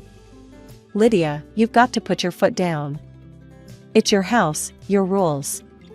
Maybe it's time they learn that." Her suggestion of eviction seemed extreme, but as I mulled it over, it didn't seem entirely unreasonable. "I just don't want to lose my son, or my grandkids," I admitted, the fear of making a permanent rift a constant shadow. "Sometimes, tough love is the only way," Susan said firmly. "But whatever you decide, I'm here for you." Years had flown by, each more draining than the last. I'd hoped things might change as the twins got older, but Jessica never took up the reins as a mother should. She didn't work, claiming the kids needed her at home, though it seemed they needed anyone but her given how little she actually did around the house. On the morning of my 58th birthday, I woke early, stirred by a mix of anticipation and loneliness. I baked a cake, chocolate, everyone's favorite. I decorated it with the simple tools I had, thinking of the small pleasures that used to light up Michael's face when he was a boy. By the time the afternoon rolled in, the cake sat on the counter, its sweet aroma filling the kitchen. I waited, listening for the sounds of the car pulling up, the kids' laughter spilling in as they returned from kindergarten. But the door that eventually opened brought in no joyful noise, just Michael and Jessica, their faces strangely tense. "Where are the kids?" I asked, a frown knitting my brow. Michael looked away, and Jessica, ever so blunt, answered, "They're at my mom's. We thought we'd take the weekend off. Just the two of us." Jessica poured herself and Michael a glass of wine without acknowledging my offer. They clinked glasses right there in the kitchen, a silent toast to their getaway. Then, Jessica turned to me, her voice cold as ice. "Lydia, would you mind keeping it down this weekend? We really need some quiet." Stunned, I stood there, holding the cake knife, feeling like a stranger in my own home. "This is my house," I said, the words heavier than I intended. And it's my birthday. Jessica scoffed, her voice sharp. Look, Lydia, just stay in your room and keep out of our way. We want to enjoy our weekend. Michael didn't meet my eyes. Mom, please, just this once. The pain of his betrayal was sharper than any knife I'd ever held. Your once is every time, Michael, I whispered, my voice cracking. They didn't listen. Instead, Jessica walked up to me, took my arm, and led me to the door. You know, we're already tired of you whining. You should take a walk, clear your head, she said, as she pushed me out into the cold, rainy evening. Dressed only in my house clothes, with nowhere to go, I walked the streets, my tears mingling with the rain. Finally, I found myself on Susan's porch, shivering and miserable. She opened the door, her expression turning from surprise to anger as she saw my state. Lydia, what on earth? Come in, you're soaking wet. As I sat in her warm kitchen, wrapped in a dry blanket, I poured out the whole sorry tale. Susan's face grew darker with each word. This is the last straw, Lydia, she said firmly. You can't let them treat you like this. It's your house, your life. You've got to fight back. Her conviction was a lifeline thrown into the turbulent waters of my despair. But how, Susan? He's my son. I don't want to lose him. You've already lost him if he can treat you this way. Let's call my brother, the lawyer. We'll see what your options are. I nodded, feeling the first stir of resolve.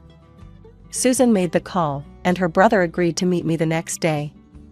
Sitting in her cozy living room, I realized I was afraid to go back to my own home. A place where I was unwelcome on my own birthday no less.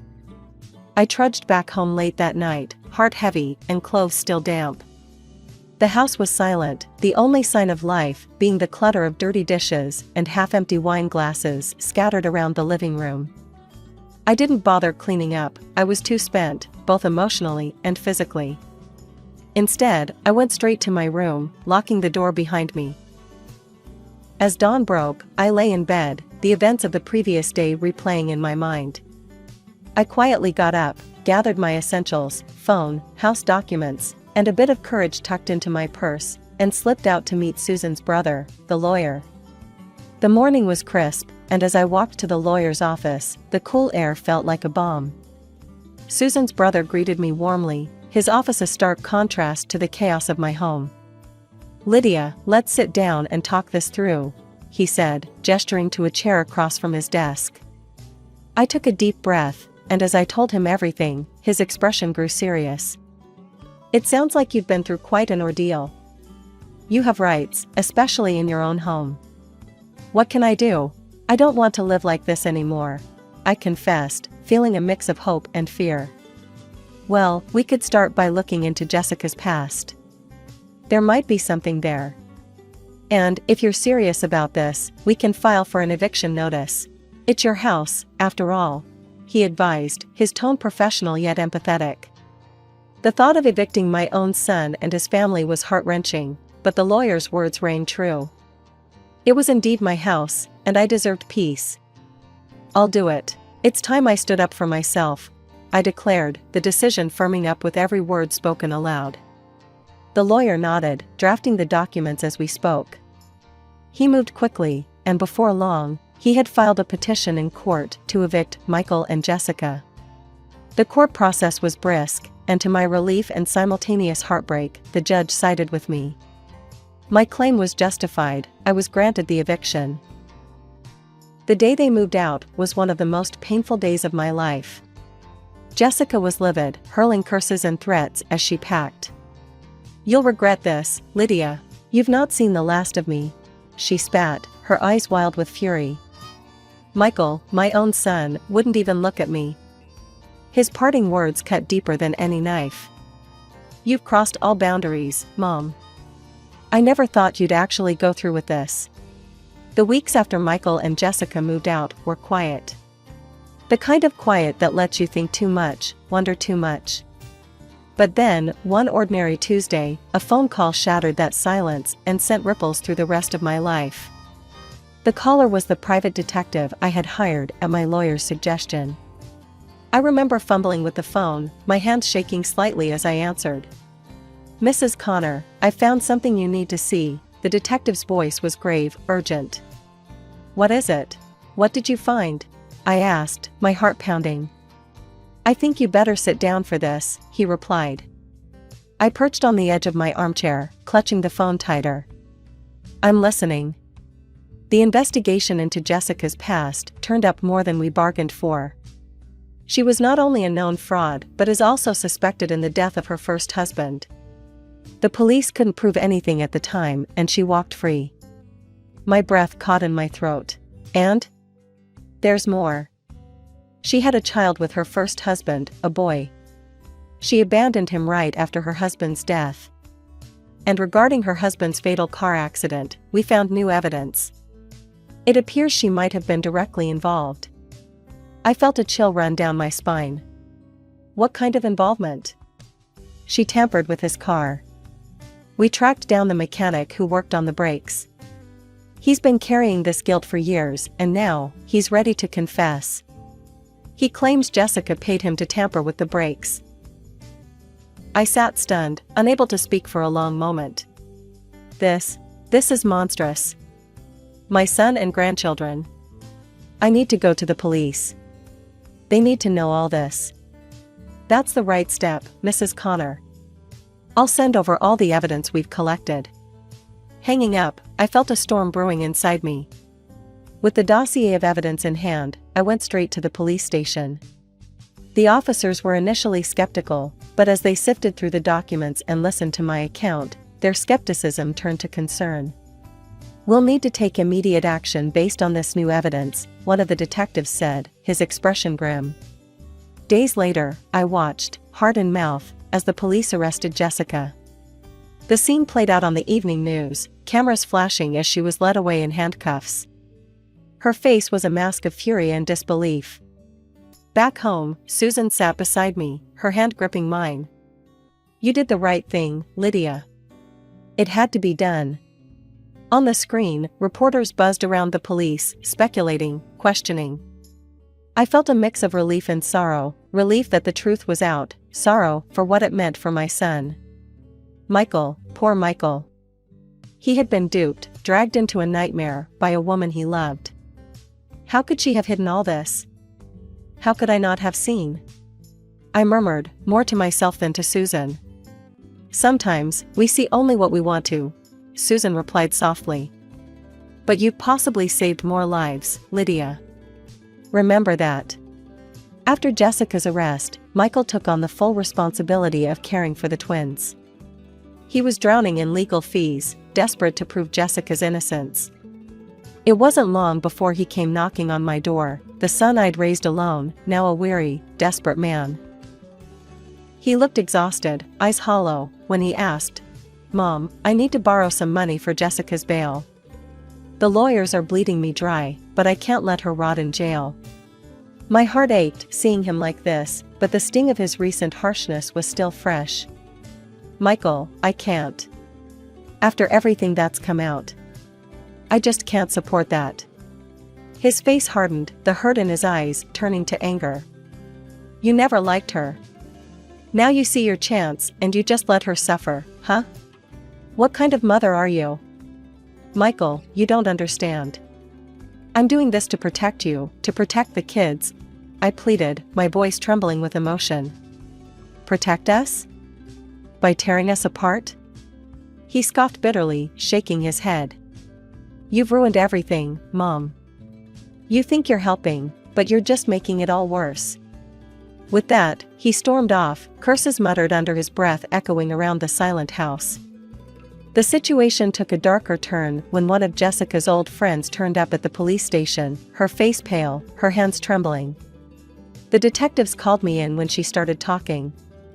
"I never thought she'd actually do it, but Jessica planned it all," the woman confessed, her voice a haunted whisper. "She wanted to get rid of you, Lydia.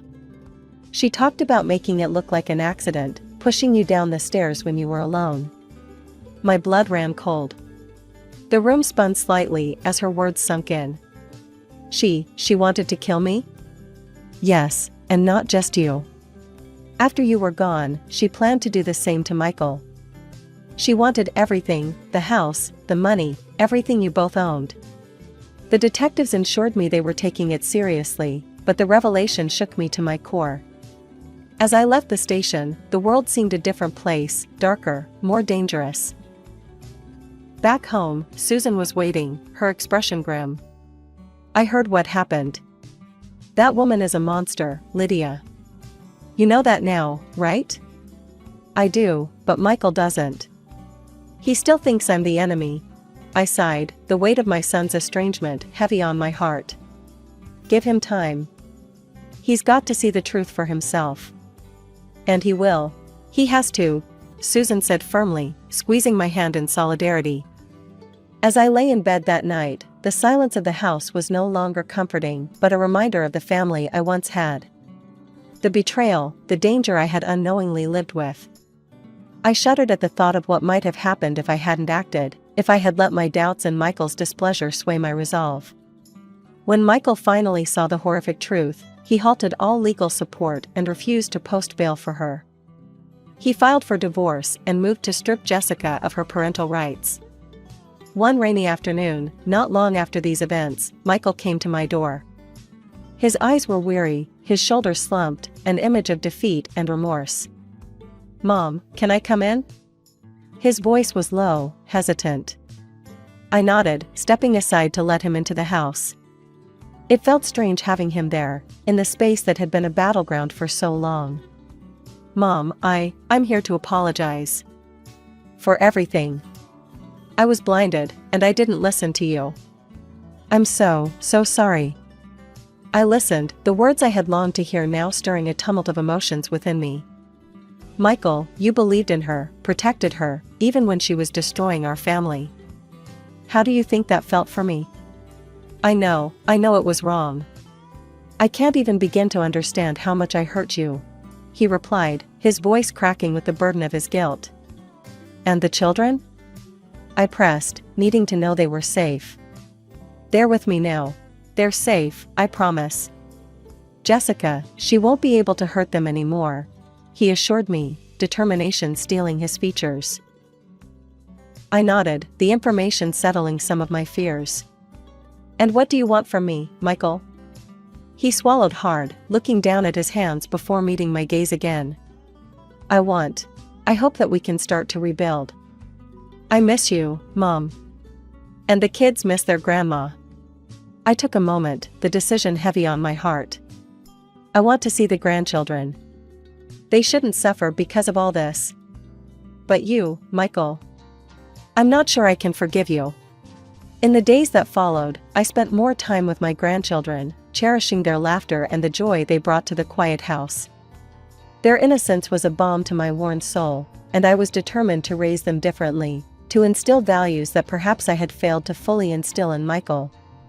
Susan, ever my rock, stood by me through it all. "You're doing the right thing, Lydia," she would say during our long talks over coffee. "You're strong, and now you're free to live your life on your terms." She was right.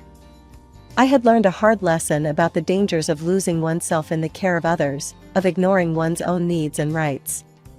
Now, I was rediscovering who I was beyond being a mother and a grandmother. Reflecting on everything that had happened, I was grateful. Grateful for the truth, no matter how painful it had been, and for the chance to start anew. Life was different now, richer and more mine than it had been in years. I was moving forward, one sure step at a time, on a path that was entirely my own. My name's Gina. I'm 38 and I live and breathe the world of wedding dresses, running my own atelier salon here in the city. It's a good life, honestly. My husband, Alex, works as an architect, and we've got 2 kids, Sam and Olivia, both in grade school. They're a handful, but in the best way possible. But family? Now that's where it gets messy. You see, my in-laws are a mixed bag. I get along great with Alex's parents and his younger brother, Mike. But Carol, Alex's older sister, is another story. She's 42, been married 3 times, and she is in constant search of a 4th victim. If there were a way to handle her that didn't involve weekly headaches, I'd have found it by now. Let me paint you a picture of a typical family dinner, which will give you a taste of what I deal with. At my in-laws' house, a cozy, well-lit dining room buzzing with chatter. Alex's mom, sweet as ever, is bustling around, setting dishes on the table. Mike and his wife, Jane, are helping with the kids, keeping them entertained. Then there's Carol, draped dramatically on a chair, red wine in hand, voice loud enough to drown out the rest. Carol, waving her glass, says, "So, Gina, still playing dress up with those brides? When are you going to design something real, like haute couture or something?" I bite my tongue, focusing on dishing out some mashed potatoes. I've learned that engaging with Carol only fuels her fire. Mike chimes in, trying to change the subject. "Hey, Carol, heard you're planning another wedding. What's the lucky guy like?" Carol smirks. "Oh, you know, successful, rich, what you'd expect." "Not that you'd understand, little brother." Jane shoots me a sympathetic look. She's been in the trenches with me when it comes to handling Carol. We share an eye roll. The dinner progresses with the usual banter, some of it good-natured, some of it barbed, especially from Carol. She's got a knack for steering conversations back to her favorite subject, herself. Alex, catching my eye, gives me an encouraging nod. We're a team, after all, and dealing with Carol is just one of those family hurdles we navigate together. The evening wraps up with promises to meet again next month. I hug my mother-in-law goodbye, feeling the solidarity in her tight squeeze. Driving home, Alex reaches over to squeeze my hand. "You okay?" "Yeah," I sigh, watching the city lights blur past. "Just another day in the life, right?"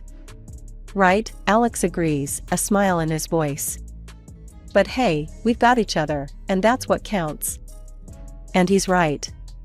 Despite the Carol-induced drama, we have a solid little world of our own, and nothing, not even a sister-in-law with a penchant for theatrics, can take that away from us.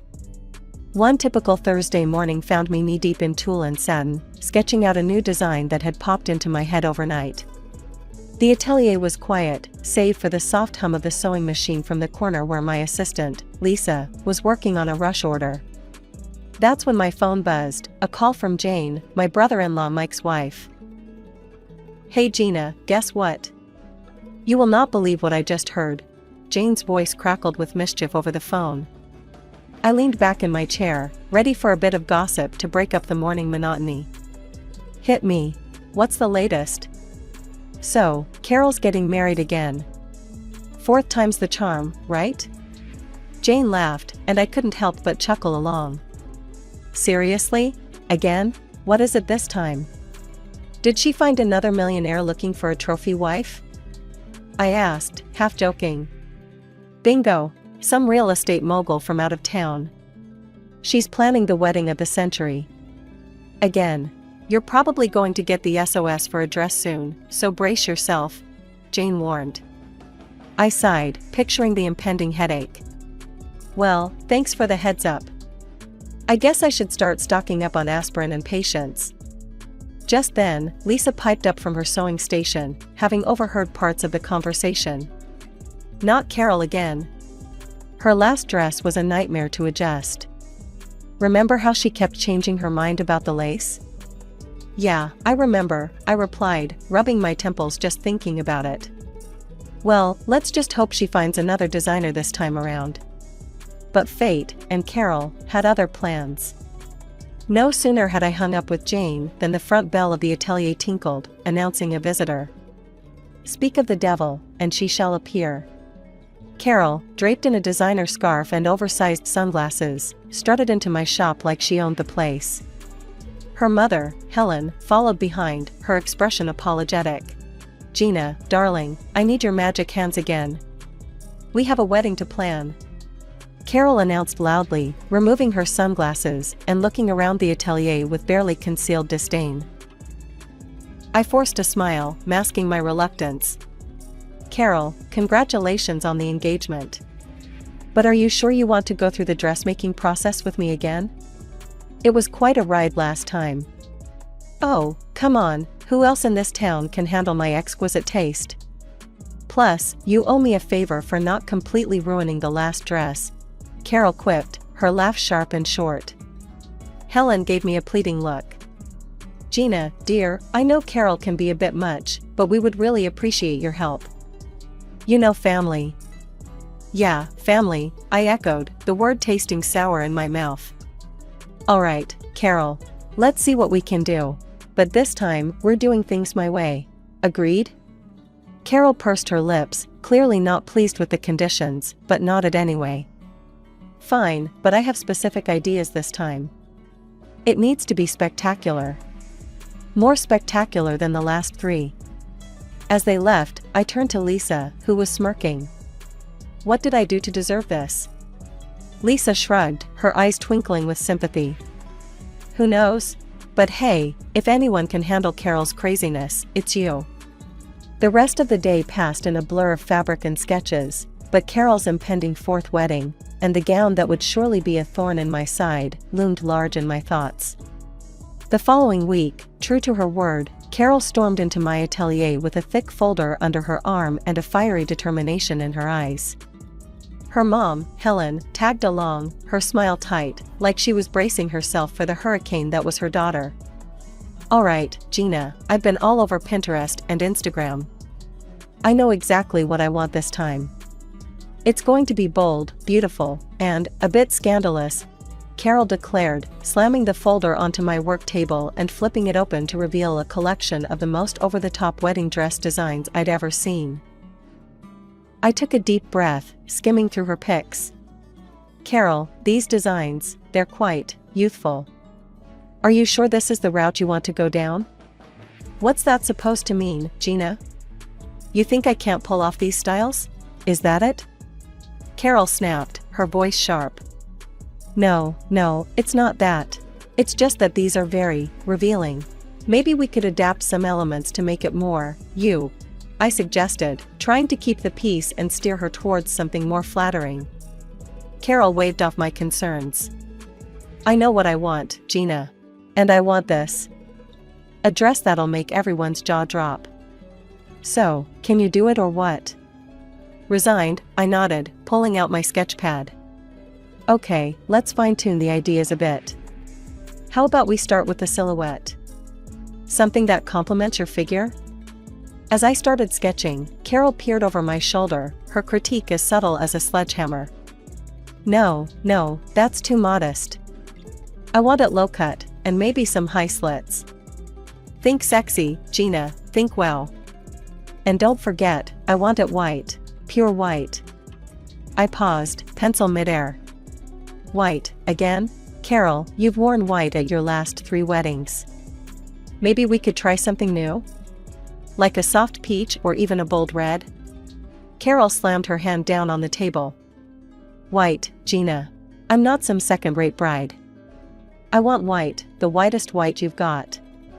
And throw in some crystals and pearls. Lots of them." The fitting sessions that followed were no less dramatic. Each time Carol visited, she demanded changes. "More beads here, fewer stitches there. Make it more fabulous, Gina. It's not hitting the spectacular mark yet." And each request was delivered with a please that sounded more like a command. One afternoon, after a particularly grueling session where Carol had decided the neckline wasn't deep enough for the 3rd time, I vented to Lisa, who'd been through every step of the ordeal with me. "Lisa, if I have to redraw that neckline one more time, I might just turn that dress into a curtain." Lisa chuckled, handing me a cup of tea. "Hang in there, boss. It's almost over. And hey, at least it'll be a wedding no one will forget, especially with Carol wearing one of your creations." As I went back to my sketches, adjusting yet another frill, I braced myself for the next fitting. Carol's wedding was fast approaching, and I had a feeling the real drama was yet to unfold.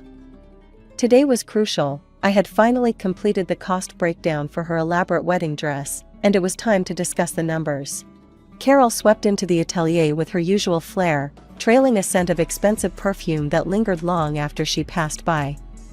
Her mother, Helen, followed, wearing an expression that suggested she'd rather be anywhere else.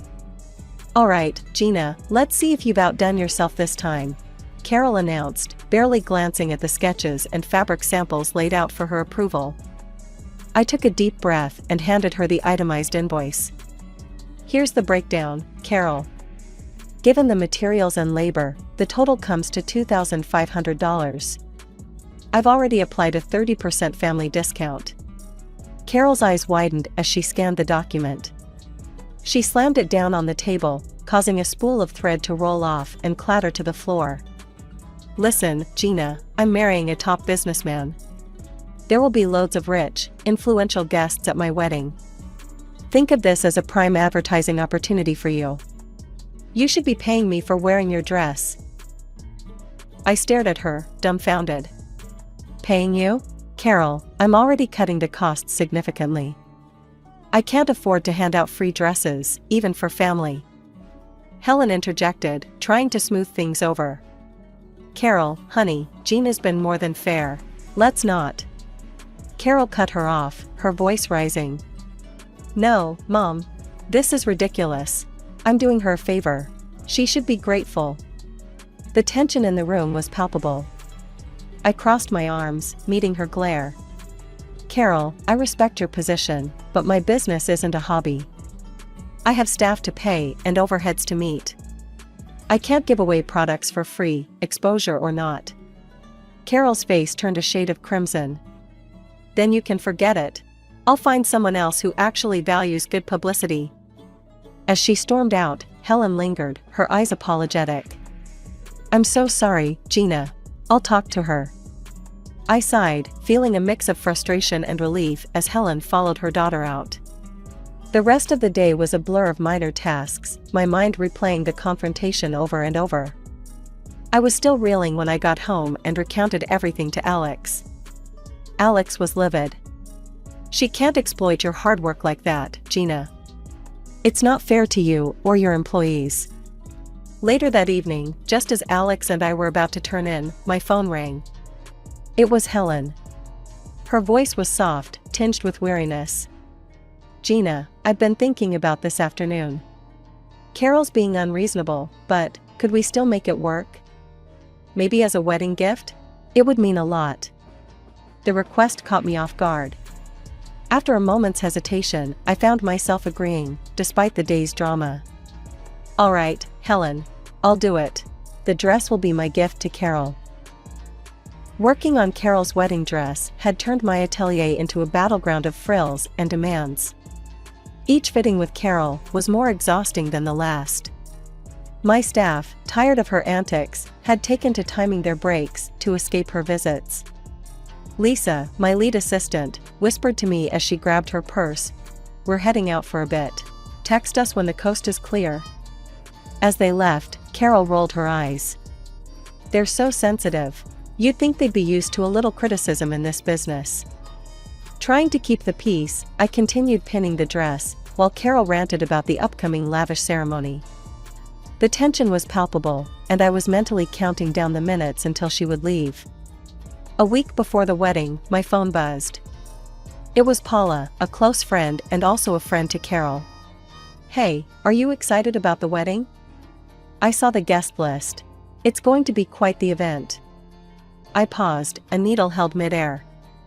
The guest list? I haven't actually seen it. But yeah, I guess it'll be interesting.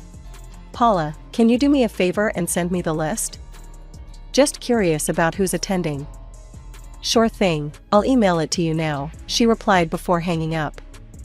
When the email pinged through, I scrolled through the names, my confusion turning to disbelief. My name was nowhere on it. I wasn't invited. The realization stung more than I expected. Later that evening, I brought it up with Alex. His brow furrowed as he listened. She didn't invite you? After all the work you've put into this? Apparently not, I muttered, feeling a mix of anger and humiliation. Together, we called Carol, hoping it was a misunderstanding. But the conversation quickly spiraled. Carol, we noticed Gina isn't on the guest list. There's been a mistake, right? Alex asked, his voice tense. Carol's laughter crackled through the speaker. No mistake. Jean is just the seamstress, why would she be at the wedding? It's for important people. I felt my heart rate pick up, my grip on the phone tightening. But I'm making your dress. As a gift, Carol. More laughter. Yeah, thanks for the dress. But let's not pretend you belong at my wedding, Gina. Just stay home. Alex exploded. How can you be so ungrateful? She's your family. The call ended with Carol hanging up on us, and Alex was livid, pacing the room as he ranted about his sister's cruelty. I sat there, the weight of the entire situation sinking in. The dress I'd poured weeks into, the stress I'd endured, all for a woman who couldn't even respect me enough to acknowledge my presence at her wedding. It was a slap in the face, a betrayal that cut deeper than any harsh word she'd ever said. The final fitting was just a week away, and as Carol strutted into the atelier, you'd think nothing had happened. She was all smiles and demands, acting like she hadn't just snubbed me from the biggest day of her life. As we adjusted the fit, I kept up the charade, acting as though her snub hadn't hurt me. Inside, though, I was churning. I had decided on a plan of subtle revenge, something to give me a small sense of justice, without causing a spectacle. Oh, and I'll need to do one last thing to the dress at my workshop, I mentioned casually as I helped her out of the gown. I'll bring it to your place on the morning of the wedding. Carol, always in a rush, barely nodded. Just make sure it's early. I have a tight schedule, and I don't need any delays, Gina. Understood, I replied, keeping my tone neutral. You won't have any issues. The morning of the wedding arrived, and with the beautifully packaged dress in hand, Alex and I drove to Carol's house. My heart was pounding, not from nervousness about the wedding, but from anticipation of her discovering my little surprise. We were greeted coldly by Carol at the door. She snatched the dress box from my hands, without so much as a thank you. Alex, you can stay. Gina, you should leave now. We wouldn't want to upset the important guests, she said, her voice dripping with disdain. I kept my smile, not letting her see how deep her words cut. Of course, Carol. Have a wonderful day. Alex looked at her, anger flaring in his eyes, but he squeezed my hand and chose to leave with me. As we walked back to the car, I felt his support bolstering me. Meanwhile, Mike and his wife Jane, who were supposed to attend the wedding, had been standing nearby and overheard how Carol treated us. Outraged, they decided then and there to skip the ceremony. Mike came over to our car before we could drive away. I can't believe she did that to you, Gina. We're not staying either. It's one thing to be a bridezilla, but it's another to be cruel, Mike said, clearly upset. As we made light of the situation, my phone buzzed. It was a text from Paula, who had stayed at the wedding. Something's going on. Carol looks furious. Did you do something? The text read. I couldn't help but smirk. Nothing much. Just gave her a little wedding gift. Alex and I had just settled down with our morning coffee, the house finally quiet, when a sharp ring of the doorbell shattered the calm. We exchanged weary looks, something in the air told us the day wasn't over just yet. I opened the door to find Carol standing there, red-faced and seething, clutching a simple piece of cloth. Her mother, Helen, stood beside her, a mix of embarrassment and frustration on her face, and Carol's fiancé, a tall, stern-looking man, hovered in the background, his expression grim. What is this, Gina? Carol thrust the cloth at me as if it were evidence in a trial. Explain this now. I took a deep breath, my resolve firm. That's your wedding dress, Carol. With your arrogance and the way you've treated everyone, that piece of cloth is more than generous. Her face twisted with fury, Carol stepped closer, her hand raised as if to strike. You've ruined my wedding. I should. Helen caught her daughter's arm midair, holding it tightly. Carol, stop this right now. Violence isn't going to solve anything. The fiancé finally spoke, his voice cold and decisive. I can't do this, Carol. You're crazy, your tantrum made that clear. The wedding is cancelled. He turned, starting to walk away. No, please don't leave. Carol's voice cracked, a mix of anger and desperation, but he didn't stop, didn't even look back as he walked down the driveway and disappeared around the corner. Carol, left standing with just her mother, turned her wrath back to me. "Look what you've done. You're happy now? You ruined everything." Before I could respond, she spun on her heel and stormed off, her mother hurrying after her, casting an apologetic look back at us. Closing the door, I leaned against it, feeling Alex's hand on my shoulder. "Are you okay?" he asked. "Yeah, just shaken," I admitted, and we moved back to the living room, trying to process the rapid unraveling of the evening. It wasn't long before my phone rang. I answered to hear Jane on the other end, her voice urgent. "Gina, you won't believe it. Carol's refusing to pay the wedding organizers now, and it's turned into a huge mess. They've called the police." My heart sank. Oh no, that sounds awful. Did they really have to call the police? Yes, she was causing a scene, screaming at them, demanding her money back since the wedding didn't go through. "It escalated quickly," Jane explained. As I hung up, I sat down heavily, the guilt gnawing at me. "Maybe I went too far, Alex. This all feels like it's spiraling out of control." Alex sat beside me, taking my hand. "You stood up for yourself, Gina. Carol's behavior has been out of line from the start. This is on her, not you." Despite his words, I couldn't help but feel a pang of sympathy for Carol. She was family, after all, difficult as she was. After the tumult of Carol's would-be wedding day, life slowly returned to a semblance of normalcy, but the dynamics within our family had undeniably shifted. Alex and I had stopped all communication with Carol. The fallout was more than just a cancelled wedding, it had opened our eyes to deeper, more systemic issues within our family that had been ignored for too long. One quiet Sunday morning, Helen came over for coffee. The atmosphere was tense as she walked in, but her first words broke the ice. "I wanted to say, I'm not upset with you, Gina. If anything, I'm to blame for how Carol turned out. I've always given in to her, ever since she was little. It's hard to admit, but I've spoiled her." I poured her a cup of coffee, and we sat at the kitchen table, a light breeze fluttering the curtains. "Helen, you can't blame yourself for Carol's choices. She's an adult, and at some point, she has to take responsibility for her actions." Helen sipped her coffee, her eyes sad. "You're right, Gina. It's just hard, you know? She's my daughter, and I hate seeing her make these mistakes." I reached over and squeezed her hand. "I know, and it's clear how much you love her. But enabling her hasn't helped. Maybe now she'll realize she needs to change." The conversation shifted as Helen updated us on the latest rumors swirling around Carol. Apparently, she had racked up considerable debts, banking on a lavish wedding to a wealthy groom to solidify her financial and social standing. Now, with the groom out of the picture and the wedding cancelled, she was reportedly hiding from creditors. "It's a mess," Helen confessed, shaking her head. "She's staying low, trying to figure things out. I just don't know what she's planning to do about all the money she owes." Alex, who had been listening quietly, finally spoke up. "Mom, it's a tough situation, but maybe facing these consequences will be good for her in the long run. She might learn to stand on her own, stop relying on others to bail her out." Our discussion was deep, filled with a mix of regret and hope.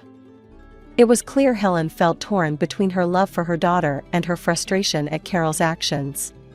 Before Helen left, she hugged me tightly. "Thank you, Gina, for being honest and for handling everything with so much grace. I'm sorry it came to this." I hugged her back, reassuring her. "It's okay, Helen. We're family, and we'll get through this. Maybe not today or tomorrow, but we'll find a way to mend things." After Helen left, Alex and I spent the rest of the day in a reflective silence. The events with Carol had left a mark, reminding us of the complexities of family relationships and the sometimes painful growth that comes from facing hard truths. Today was my 35th birthday. I woke up feeling the usual aches and pains that came with my chronic illness, a constant companion since childhood. As the CEO of a thriving tech startup, I usually masked my pain with work and caffeine, but not today. Today felt different, heavier somehow. I decided a trip to the private clinic was necessary, a place I'd come to view almost as a second home. I knew most of the staff by name, but it was Tom, the young nurse, who always caught my attention. Tom was charming, with a quick smile that made many of the patients blush, myself included. He was also persistent. Today, when I walked through the clinic's doors, he was the first to greet me. "Happy birthday, Elena, looking sharp as always," he grinned, his eyes lighting up as he approached me. "You know, you don't have to go through this alone. I'm here, you know." I sighed, settling onto the clinic bed. "Appreciate it, Tom, but you know my situation. It's complicated." As Tom prepared the drip, he didn't miss a beat. "I don't care about your illness, Elena. I like you. Whenever you're ready to talk about us, I'm here." As Tom busied himself with the charts, I tried to focus on the positives. I was successful, I was independent, but as much as I hated to admit it, I was lonely too. The day dragged on with the usual rounds of tests and doctor's visits. By late afternoon, I was ready to head back home, but Tom had other ideas. "Hey, birthday girl, you can't just go home and mope. Let's grab dinner, my treat. Let's celebrate you," he insisted. I hesitated. It was tempting to spend more time with him outside the sterile clinic walls. "Okay, but just as friends." "Just as friends," he agreed, but the twinkle in his eye said more. Dinner with Tom was easy and filled with laughter. He had a way of making me forget about the clinical coldness of my routine. As we talked, it wasn't just about my health or the clinic, it was about movies, travel, and food. It was normal, and for a moment, I let myself enjoy it. "Elena, you're incredible, you know that?" Tom said as he walked me to my car afterward. "Listen, I meant what I said earlier. I want to be there for you, in whatever way you let me." I looked up at him, the streetlights casting shadows across his earnest face. "Tom, it's not that simple. My life, my health, it's a lot for anyone to handle." "I'm not just anyone, Elena. I'm the guy who's asking you to take a chance on me," he replied, his voice steady and sure. I felt a rush of emotions. Here was this wonderful man, willing to accept me with all my complications. "Let's take it slow, okay?" As I drove home, his invitation replayed in my mind. Maybe, just maybe, I could let myself have this slice of happiness. After all, wasn't life too short to spend alone? 6 months flew by faster than I could have imagined. Tom and I were seeing each other regularly, and every moment spent together seemed to ease the constant discomfort of my illness. He made everything feel simpler, lighter. Yet, beneath the surface, I harbored reservations about our future given my health, but Tom never seemed to waver. One crisp Saturday evening, as the autumn leaves painted the city in hues of orange and red, Tom suggested a walk through the park after dinner. "Elena, you know I'm not much for fancy speeches, right?" Tom started, his voice a bit shaky, which was unlike him. "I've been thinking a lot about us, about how happy you make me. I want this to be a forever thing." I felt my heart skip a beat. "Tom, are you sure? You know my situation. It's not going to get any easier." "Yeah, I know. And I don't care. I want all of it, the good days, the bad days, and everything in between." He then took a small box out of his pocket and opened it to reveal a simple, yet beautiful ring. "Elena, will you marry me?" The proposal caught me off guard. I knew I loved him, but commitment at this level was something I hadn't allowed myself to consider seriously because of my health complications. Seeing him there, so sure of us, made all my defenses start to crumble. "Yes, Tom. Yes, I'll marry you." We embraced, and for a moment, the world around us seemed to disappear. It was just us, and it felt right. The next few weeks were a whirlwind of planning. We decided on a small ceremony, nothing fancy, just us and a few close friends, including his sister and her husband. But before any of that, I needed to address the practicalities of our future together. Sitting down with Tom one evening, I brought out the prenuptial agreement I had drawn up. "I want to talk about something a bit, well, practical." It's important, given my business and my health. Tom nodded. Anything, Elena. I handed him the papers. It's a prenup. He took the documents, scanning them briefly before looking up at me with a smile. If that makes you feel secure, I'm okay with it. I'm not here for the money, Elena. I'm here for you. And you're sure? You're really sure about this? I pressed, needing to hear it just one more time. Absolutely, he assured me, signing the document without a second thought. Now, can we go back to planning our tiny wedding? Yeah, we can, I replied, feeling a mixture of relief and love. Tom's easy acceptance of the prenup reassured me of his intentions and commitment. Our wedding day was simple and perfect. The City Hall ceremony was quick, and the only people present were those we loved most. Standing there, exchanging vows with Tom, I felt a surge of hope. Maybe, just maybe, life was giving me a chance to have something beautiful, despite everything. Life after our quiet little wedding was, for a while, pretty close to what I'd imagined as perfect. Tom and I settled into our new life together, and he took over running the household. It was a nice change. I'd come home to incredible smells wafting from the kitchen, and the place looked spotless. The first few months felt like we were in some sort of honeymoon phase that just kept going. But about a year in, things started to change subtly. I noticed that Tom seemed a bit off. His enthusiasm for things around the house began to wane, and he seemed more withdrawn. At first, I chalked it up to the adjustment of living together or the end of the honeymoon phase, but the shift was palpable. One day, I came home early to surprise him with news about a potential new client for my business. I walked in, expecting to find him bustling around in the kitchen or maybe sorting out the laundry. Instead, the house was quiet, too quiet. Puzzled, I walked towards the kitchen, and that's when I heard it, voice. I paused by the door, listening. A woman's voice, cheerful and unfamiliar, chatting away as if she owned the place. Pushing the door open, I saw a middle-aged woman, humming as she chopped vegetables. She looked up, startled. Oh, you must be Elena. I'm June. Tom didn't say you'd be home this early. June? And who exactly are you? I managed to keep my voice steady, despite the shock. I'm the housekeeper. Tom hired me about a year ago.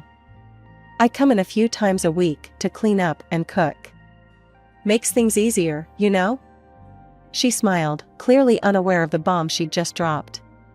A housekeeper? For a year? And I had no clue? I felt a mix of anger and betrayal boiling inside me, but I kept it together. Right, I see. Thanks, June. Would you mind giving us a moment? Of course. She wiped her hands and left the room.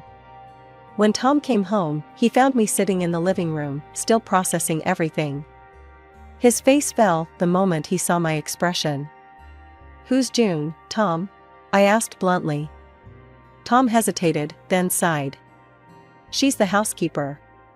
Look, I meant to tell you, but I thought you'd be upset about me not doing the stuff around the house myself. Upset? Tom, you think I'd be upset about who cleans or cooks? I'm upset because you lied, because you thought this was something you had to hide. My voice rose with every word. I know, and I'm sorry. It started small, and then I just didn't know how to bring it up without making it a big deal. It seemed easier to just keep it going. He tried to explain, looking genuinely remorseful. Easier for who, Tom? Because this doesn't feel easy for me. I shot back. We talked it out that night. He apologized, and I tried to understand his perspective. But something had shifted between us, a small crack that made me wonder what else he might not be telling me. Things smoothed over a bit after that, but the seed of doubt had been planted. Tom continued to be great at making dinner and keeping the house in order, but now I knew he wasn't the one actually doing all the work. It felt like our roles were clear. I worked, and he managed the home, except he didn't really manage it, he outsourced it. And yet something about Tom's behavior was off, and it wasn't just the hidden housekeeper issue. His late-night whispers on the phone, his sudden need for privacy, and his constant excuses for needing more money, it all added up to something sinister. So, I did what any self-respecting woman with my resources would do. I hired a private detective. It wasn't long before the detective came back with news, and it wasn't the kind I'd hoped for. Tom was spending most of his days at a casino, and the sums of money he was losing were staggering. I felt a mix of relief and despair, relief that there wasn't another woman, but despair at the size of his deception. That evening, when Tom came home, I was waiting for him in the living room, the detective's report in hand. He tried to kiss me hello, but I stepped back, holding up the papers. "Care to explain this?" I asked, my voice cold and more composed than I felt. Tom sank down onto the sofa, burying his face in his hands. "I didn't mean for it to get this out of hand. It started small, just a way to blow off some steam. But it got bigger, and I didn't know how to stop." "And you thought the best way to deal with it was to lie to me? To steal from me?" My voice was rising now, my temper flaring. "I'm sorry, Elena. I'm so sorry. I need help. I want to quit, I swear. I need your help to get out of this mess." His voice was desperate, pleading. I took a deep breath, trying to calm the storm inside me. "I'll help you, Tom, but this is the last time. You need to get treatment for your addiction, and you're going to sign a receipt acknowledging the debt I'm paying off. It's $50,000, Tom." $50,000? Tom nodded miserably. "Yes, anything you say. I'll do it. I'll get help." We arranged for him to start treatment the following week.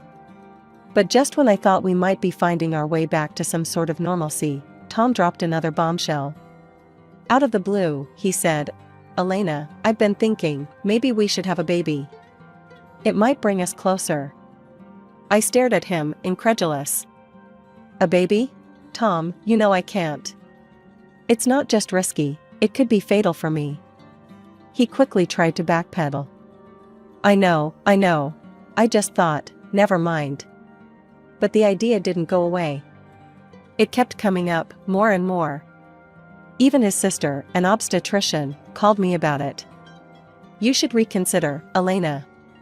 Having a baby is the most natural thing. Don't be selfish." "Selfish? You're a doctor. You know my condition.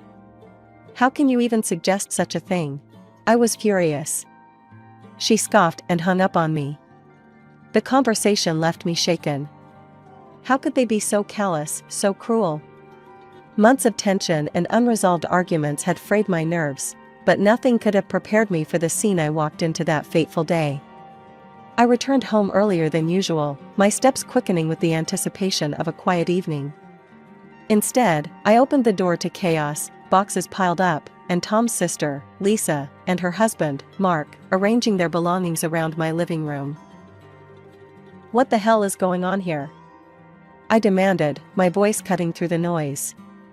Lisa turned to face me, an unnerving calmness to her demeanor. "Oh, we're moving in, Elena.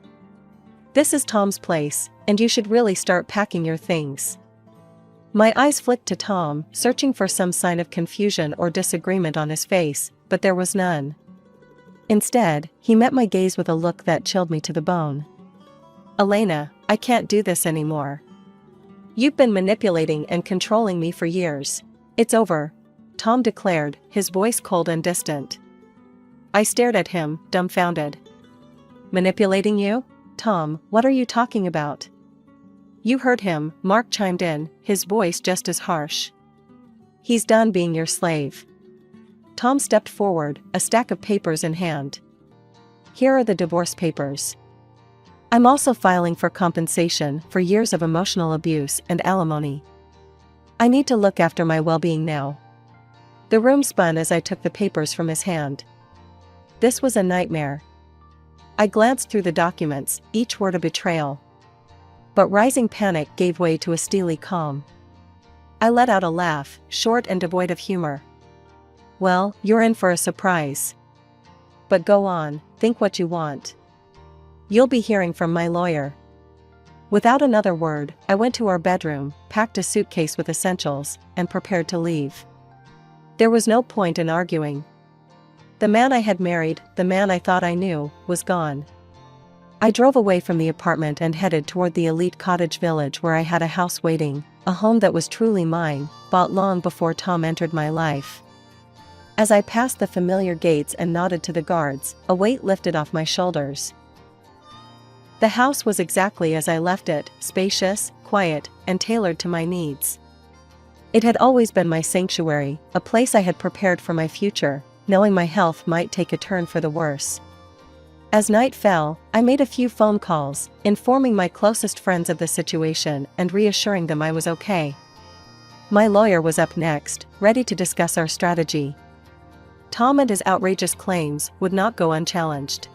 A few days after settling into my sanctuary, I was startled by a frantic call from Tom. His voice, laced with panic and fury, blared through the phone. "Elena, you've set me up. This is some kind of sick game to you, isn't it?" Calmly, with a small smile, I replied, "Tom, if you think there's been a misunderstanding, why don't you come over and we'll talk about it? I'll send you the address." Soon after, the village gates swung open, and Tom, alongside Lisa and her husband Mark, drove through. I watched from the window as their car pulled up, their faces pressed against the car windows, eyes wide as they took in the view of my expansive home. They approached my front door, still gaping at the luxurious setting, their previous bravado seeming to shrink a bit. As I opened the door, I couldn't help but cough to clear the silence, then offered a wry smile. "Well, what brings you to my humble abode?" Tom, regaining some of his earlier fire, blurted out, "Your lawyer called me. He said I have to pay next month's rent for the apartment, $6,000. You never told me it wasn't your apartment. You never asked about it, and if you want to live in this apartment, pay the rent," I explained with deliberate patience. Lisa, ever the opportunist, chimed in, elbowing Tom. "And what about this place? It's gorgeous." Tom nodded vigorously. "Yeah, why don't you just give us this house instead of that apartment? Otherwise, we'll sue you for everything you've got." Their audacity was almost comical. I couldn't help but burst into laughter. "You want to sue me for this house? Tom, dear, I bought this house long before you were in the picture. You have no claim over it whatsoever." Their faces turned red with frustration, and the shouting escalated. "You can't just kick us out. We have rights," Tom yelled. "That's where you're wrong," I replied, my voice firm as I picked up the phone. "Security, could you please escort these people out? They seem to be lost." Within minutes, the village security arrived, and the trio was promptly shown out. As they were escorted away, their indignant protests faded into the distance, leaving behind a quiet that settled over the house like a comforting blanket. After they left, I sat back down, the laughter gone, replaced by a weary sigh. It was clear that Tom and his sister were grasping at straws, trying to intimidate me into giving up what was rightfully mine. I called my lawyer again, going over the details of the day's confrontation. "We need to be prepared for whatever they might try next," I told him, my tone resolute. "Don't worry, Elena. We'll handle this. They have no legal standing," he reassured me. The day of the court hearing arrived with a tension thick enough to slice through. I walked into the courtroom, my lawyer at my side, ready to face whatever Tom and his family had concocted. The allegations were ludicrous. Tom claimed that I had exploited him, turning him into what he dramatically referred to as my slave. He recounted stories of endless chores and a thankless life under my supposed tyranny, all while his sister Lisa and her husband Mark nodded vigorously, echoing his every word. I resisted the urge to roll my eyes. Luckily, it was soon our turn to present the reality of the situation. My lawyer stood, adjusting his suit jacket with a calm assurance. "Your Honor, we have evidence that contradicts every single one of Mr. Thomas's claims," he stated confidently, then turned to call our first witness. The au pair Tom had hired, June, came forward. I worked in their home, doing all the household chores and cooking. Mr. Thomas Elliot hardly lifted a finger. She testified, her statement backed by employment records and salary slips proving Tom hardly contributed to the household work as he claimed. After June's testimony, my lawyer presented the prenuptial agreement. As per this legally binding document, signed by both parties, he continued, pointing to the signatures at the bottom of the page. It clearly states that in the event of a divorce, Mr. Elliot is entitled to nothing. No alimony, no compensation. The courtroom was silent as the weight of the document sank in. Tom's face drained of color when my lawyer added, "Mr. Elliot, did you read this document before you signed it?" Tom stuttered. "Well, I saw the part about if something happened to Elena, but you didn't read it all.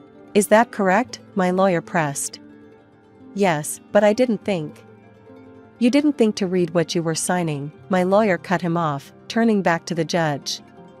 "Your Honor, we also wish to present proof of Mr. Elliot gambling debts, which Mrs. Elliot generously cleared, and for which we have a signed acknowledgement from Mr. Elliot himself." I watched as Tom slumped in his seat, the reality of his situation finally hitting him. When the judge finally spoke, her voice was clear and firm. "After reviewing the evidence and hearing the testimonies, it is this court's decision to grant the divorce requested by Mrs. Elena Elliot. Furthermore, all claims for compensation and alimony by Mr. Thomas Elliot are denied." As we walked out of the courtroom, a sense of profound relief washed over me. But that relief was quickly overshadowed by the spectacle outside the courtroom. Lisa was furiously berating Tom, her words sharp and unforgiving. "You fool. All you had to do was get her pregnant and died, then we could have had everything. You couldn't even do that right." I stopped for a moment to take in the scene, the reality of their treachery settling in deeper. They hadn't just wanted money, they had hoped for my demise. Months had passed since the courtroom drama had unfolded, and I had slowly begun to reclaim my peace, focusing on my health and my business. One crisp morning, as I sipped my coffee and reviewed some business reports, the serenity was abruptly disrupted by an unexpected visitor. I glanced at the security monitor and saw Tom, looking disheveled and desperate, at the gates of my village. I instructed the guards to let him in, curious yet cautious about his sudden appearance. As he approached the front door, I could see the strain in his face, the weight of his recent hardships etched into his features. He fell to his knees as soon as I opened the door, an act so dramatic it almost seemed rehearsed. "Elena, please, I'm begging you, take me back. I'll do anything. I'll cook, clean, anything you want. Just let me stay here," he pleaded, his voice breaking. I stared down at him, my expression calm yet firm. "Tom, after everything, why would you think I'd ever consider such a thing? It wasn't all my idea, Elena. It was Lisa's plan to push for the baby, to end things that way. I never wanted any of it to happen. I swear, I was just caught up in it," he blurted out, desperation seeping through his every word. I took a deep breath, keeping my composure. "Tom, what you're failing to understand is that it's not just about what happened, or who planned what. It's about trust. And you broke that beyond repair. You didn't just follow Lisa's plans, you stood by her knowing full well how dangerous her schemes were for me." He scrambled to his feet, reaching out as if he could physically pull back the relationship we once had. "Elena, I'm lost without you. I've taken out a loan to pay back the $50,000, and I've started working again. I'm trying to fix my mistakes." "Fixing your mistakes doesn't mean you get to rewind and erase the consequences," I replied sharply. "What you need to understand, Tom, is that you chose this path. Now you must walk it alone." His face crumpled, and for a moment, I almost felt sorry for him, almost. But then I remembered the cold, calculating discussions about my health and potential demise. "I want you to leave. Now," I said, my voice unwavering. "And Tom, don't come back. You are not welcome here, not now, not ever." When he hesitated, still trying to muster another plea, I turned and signaled to the security personnel who had discreetly remained close by. They stepped forward, escorting him away as he called out my name, his cries fading into the distance. After he was gone, I stood at the doorway for a few moments, letting the silence wash over me again. This house, this life, I had built it, and I would not let anyone disrupt it again. I returned to my morning routine, the disturbance now settling into a resolved chapter of my life. Looking ahead, my thoughts turned to future plans, the dreams of travel and meeting new people. The world was wide, and my heart, once burdened by betrayal, now felt lighter with possibilities.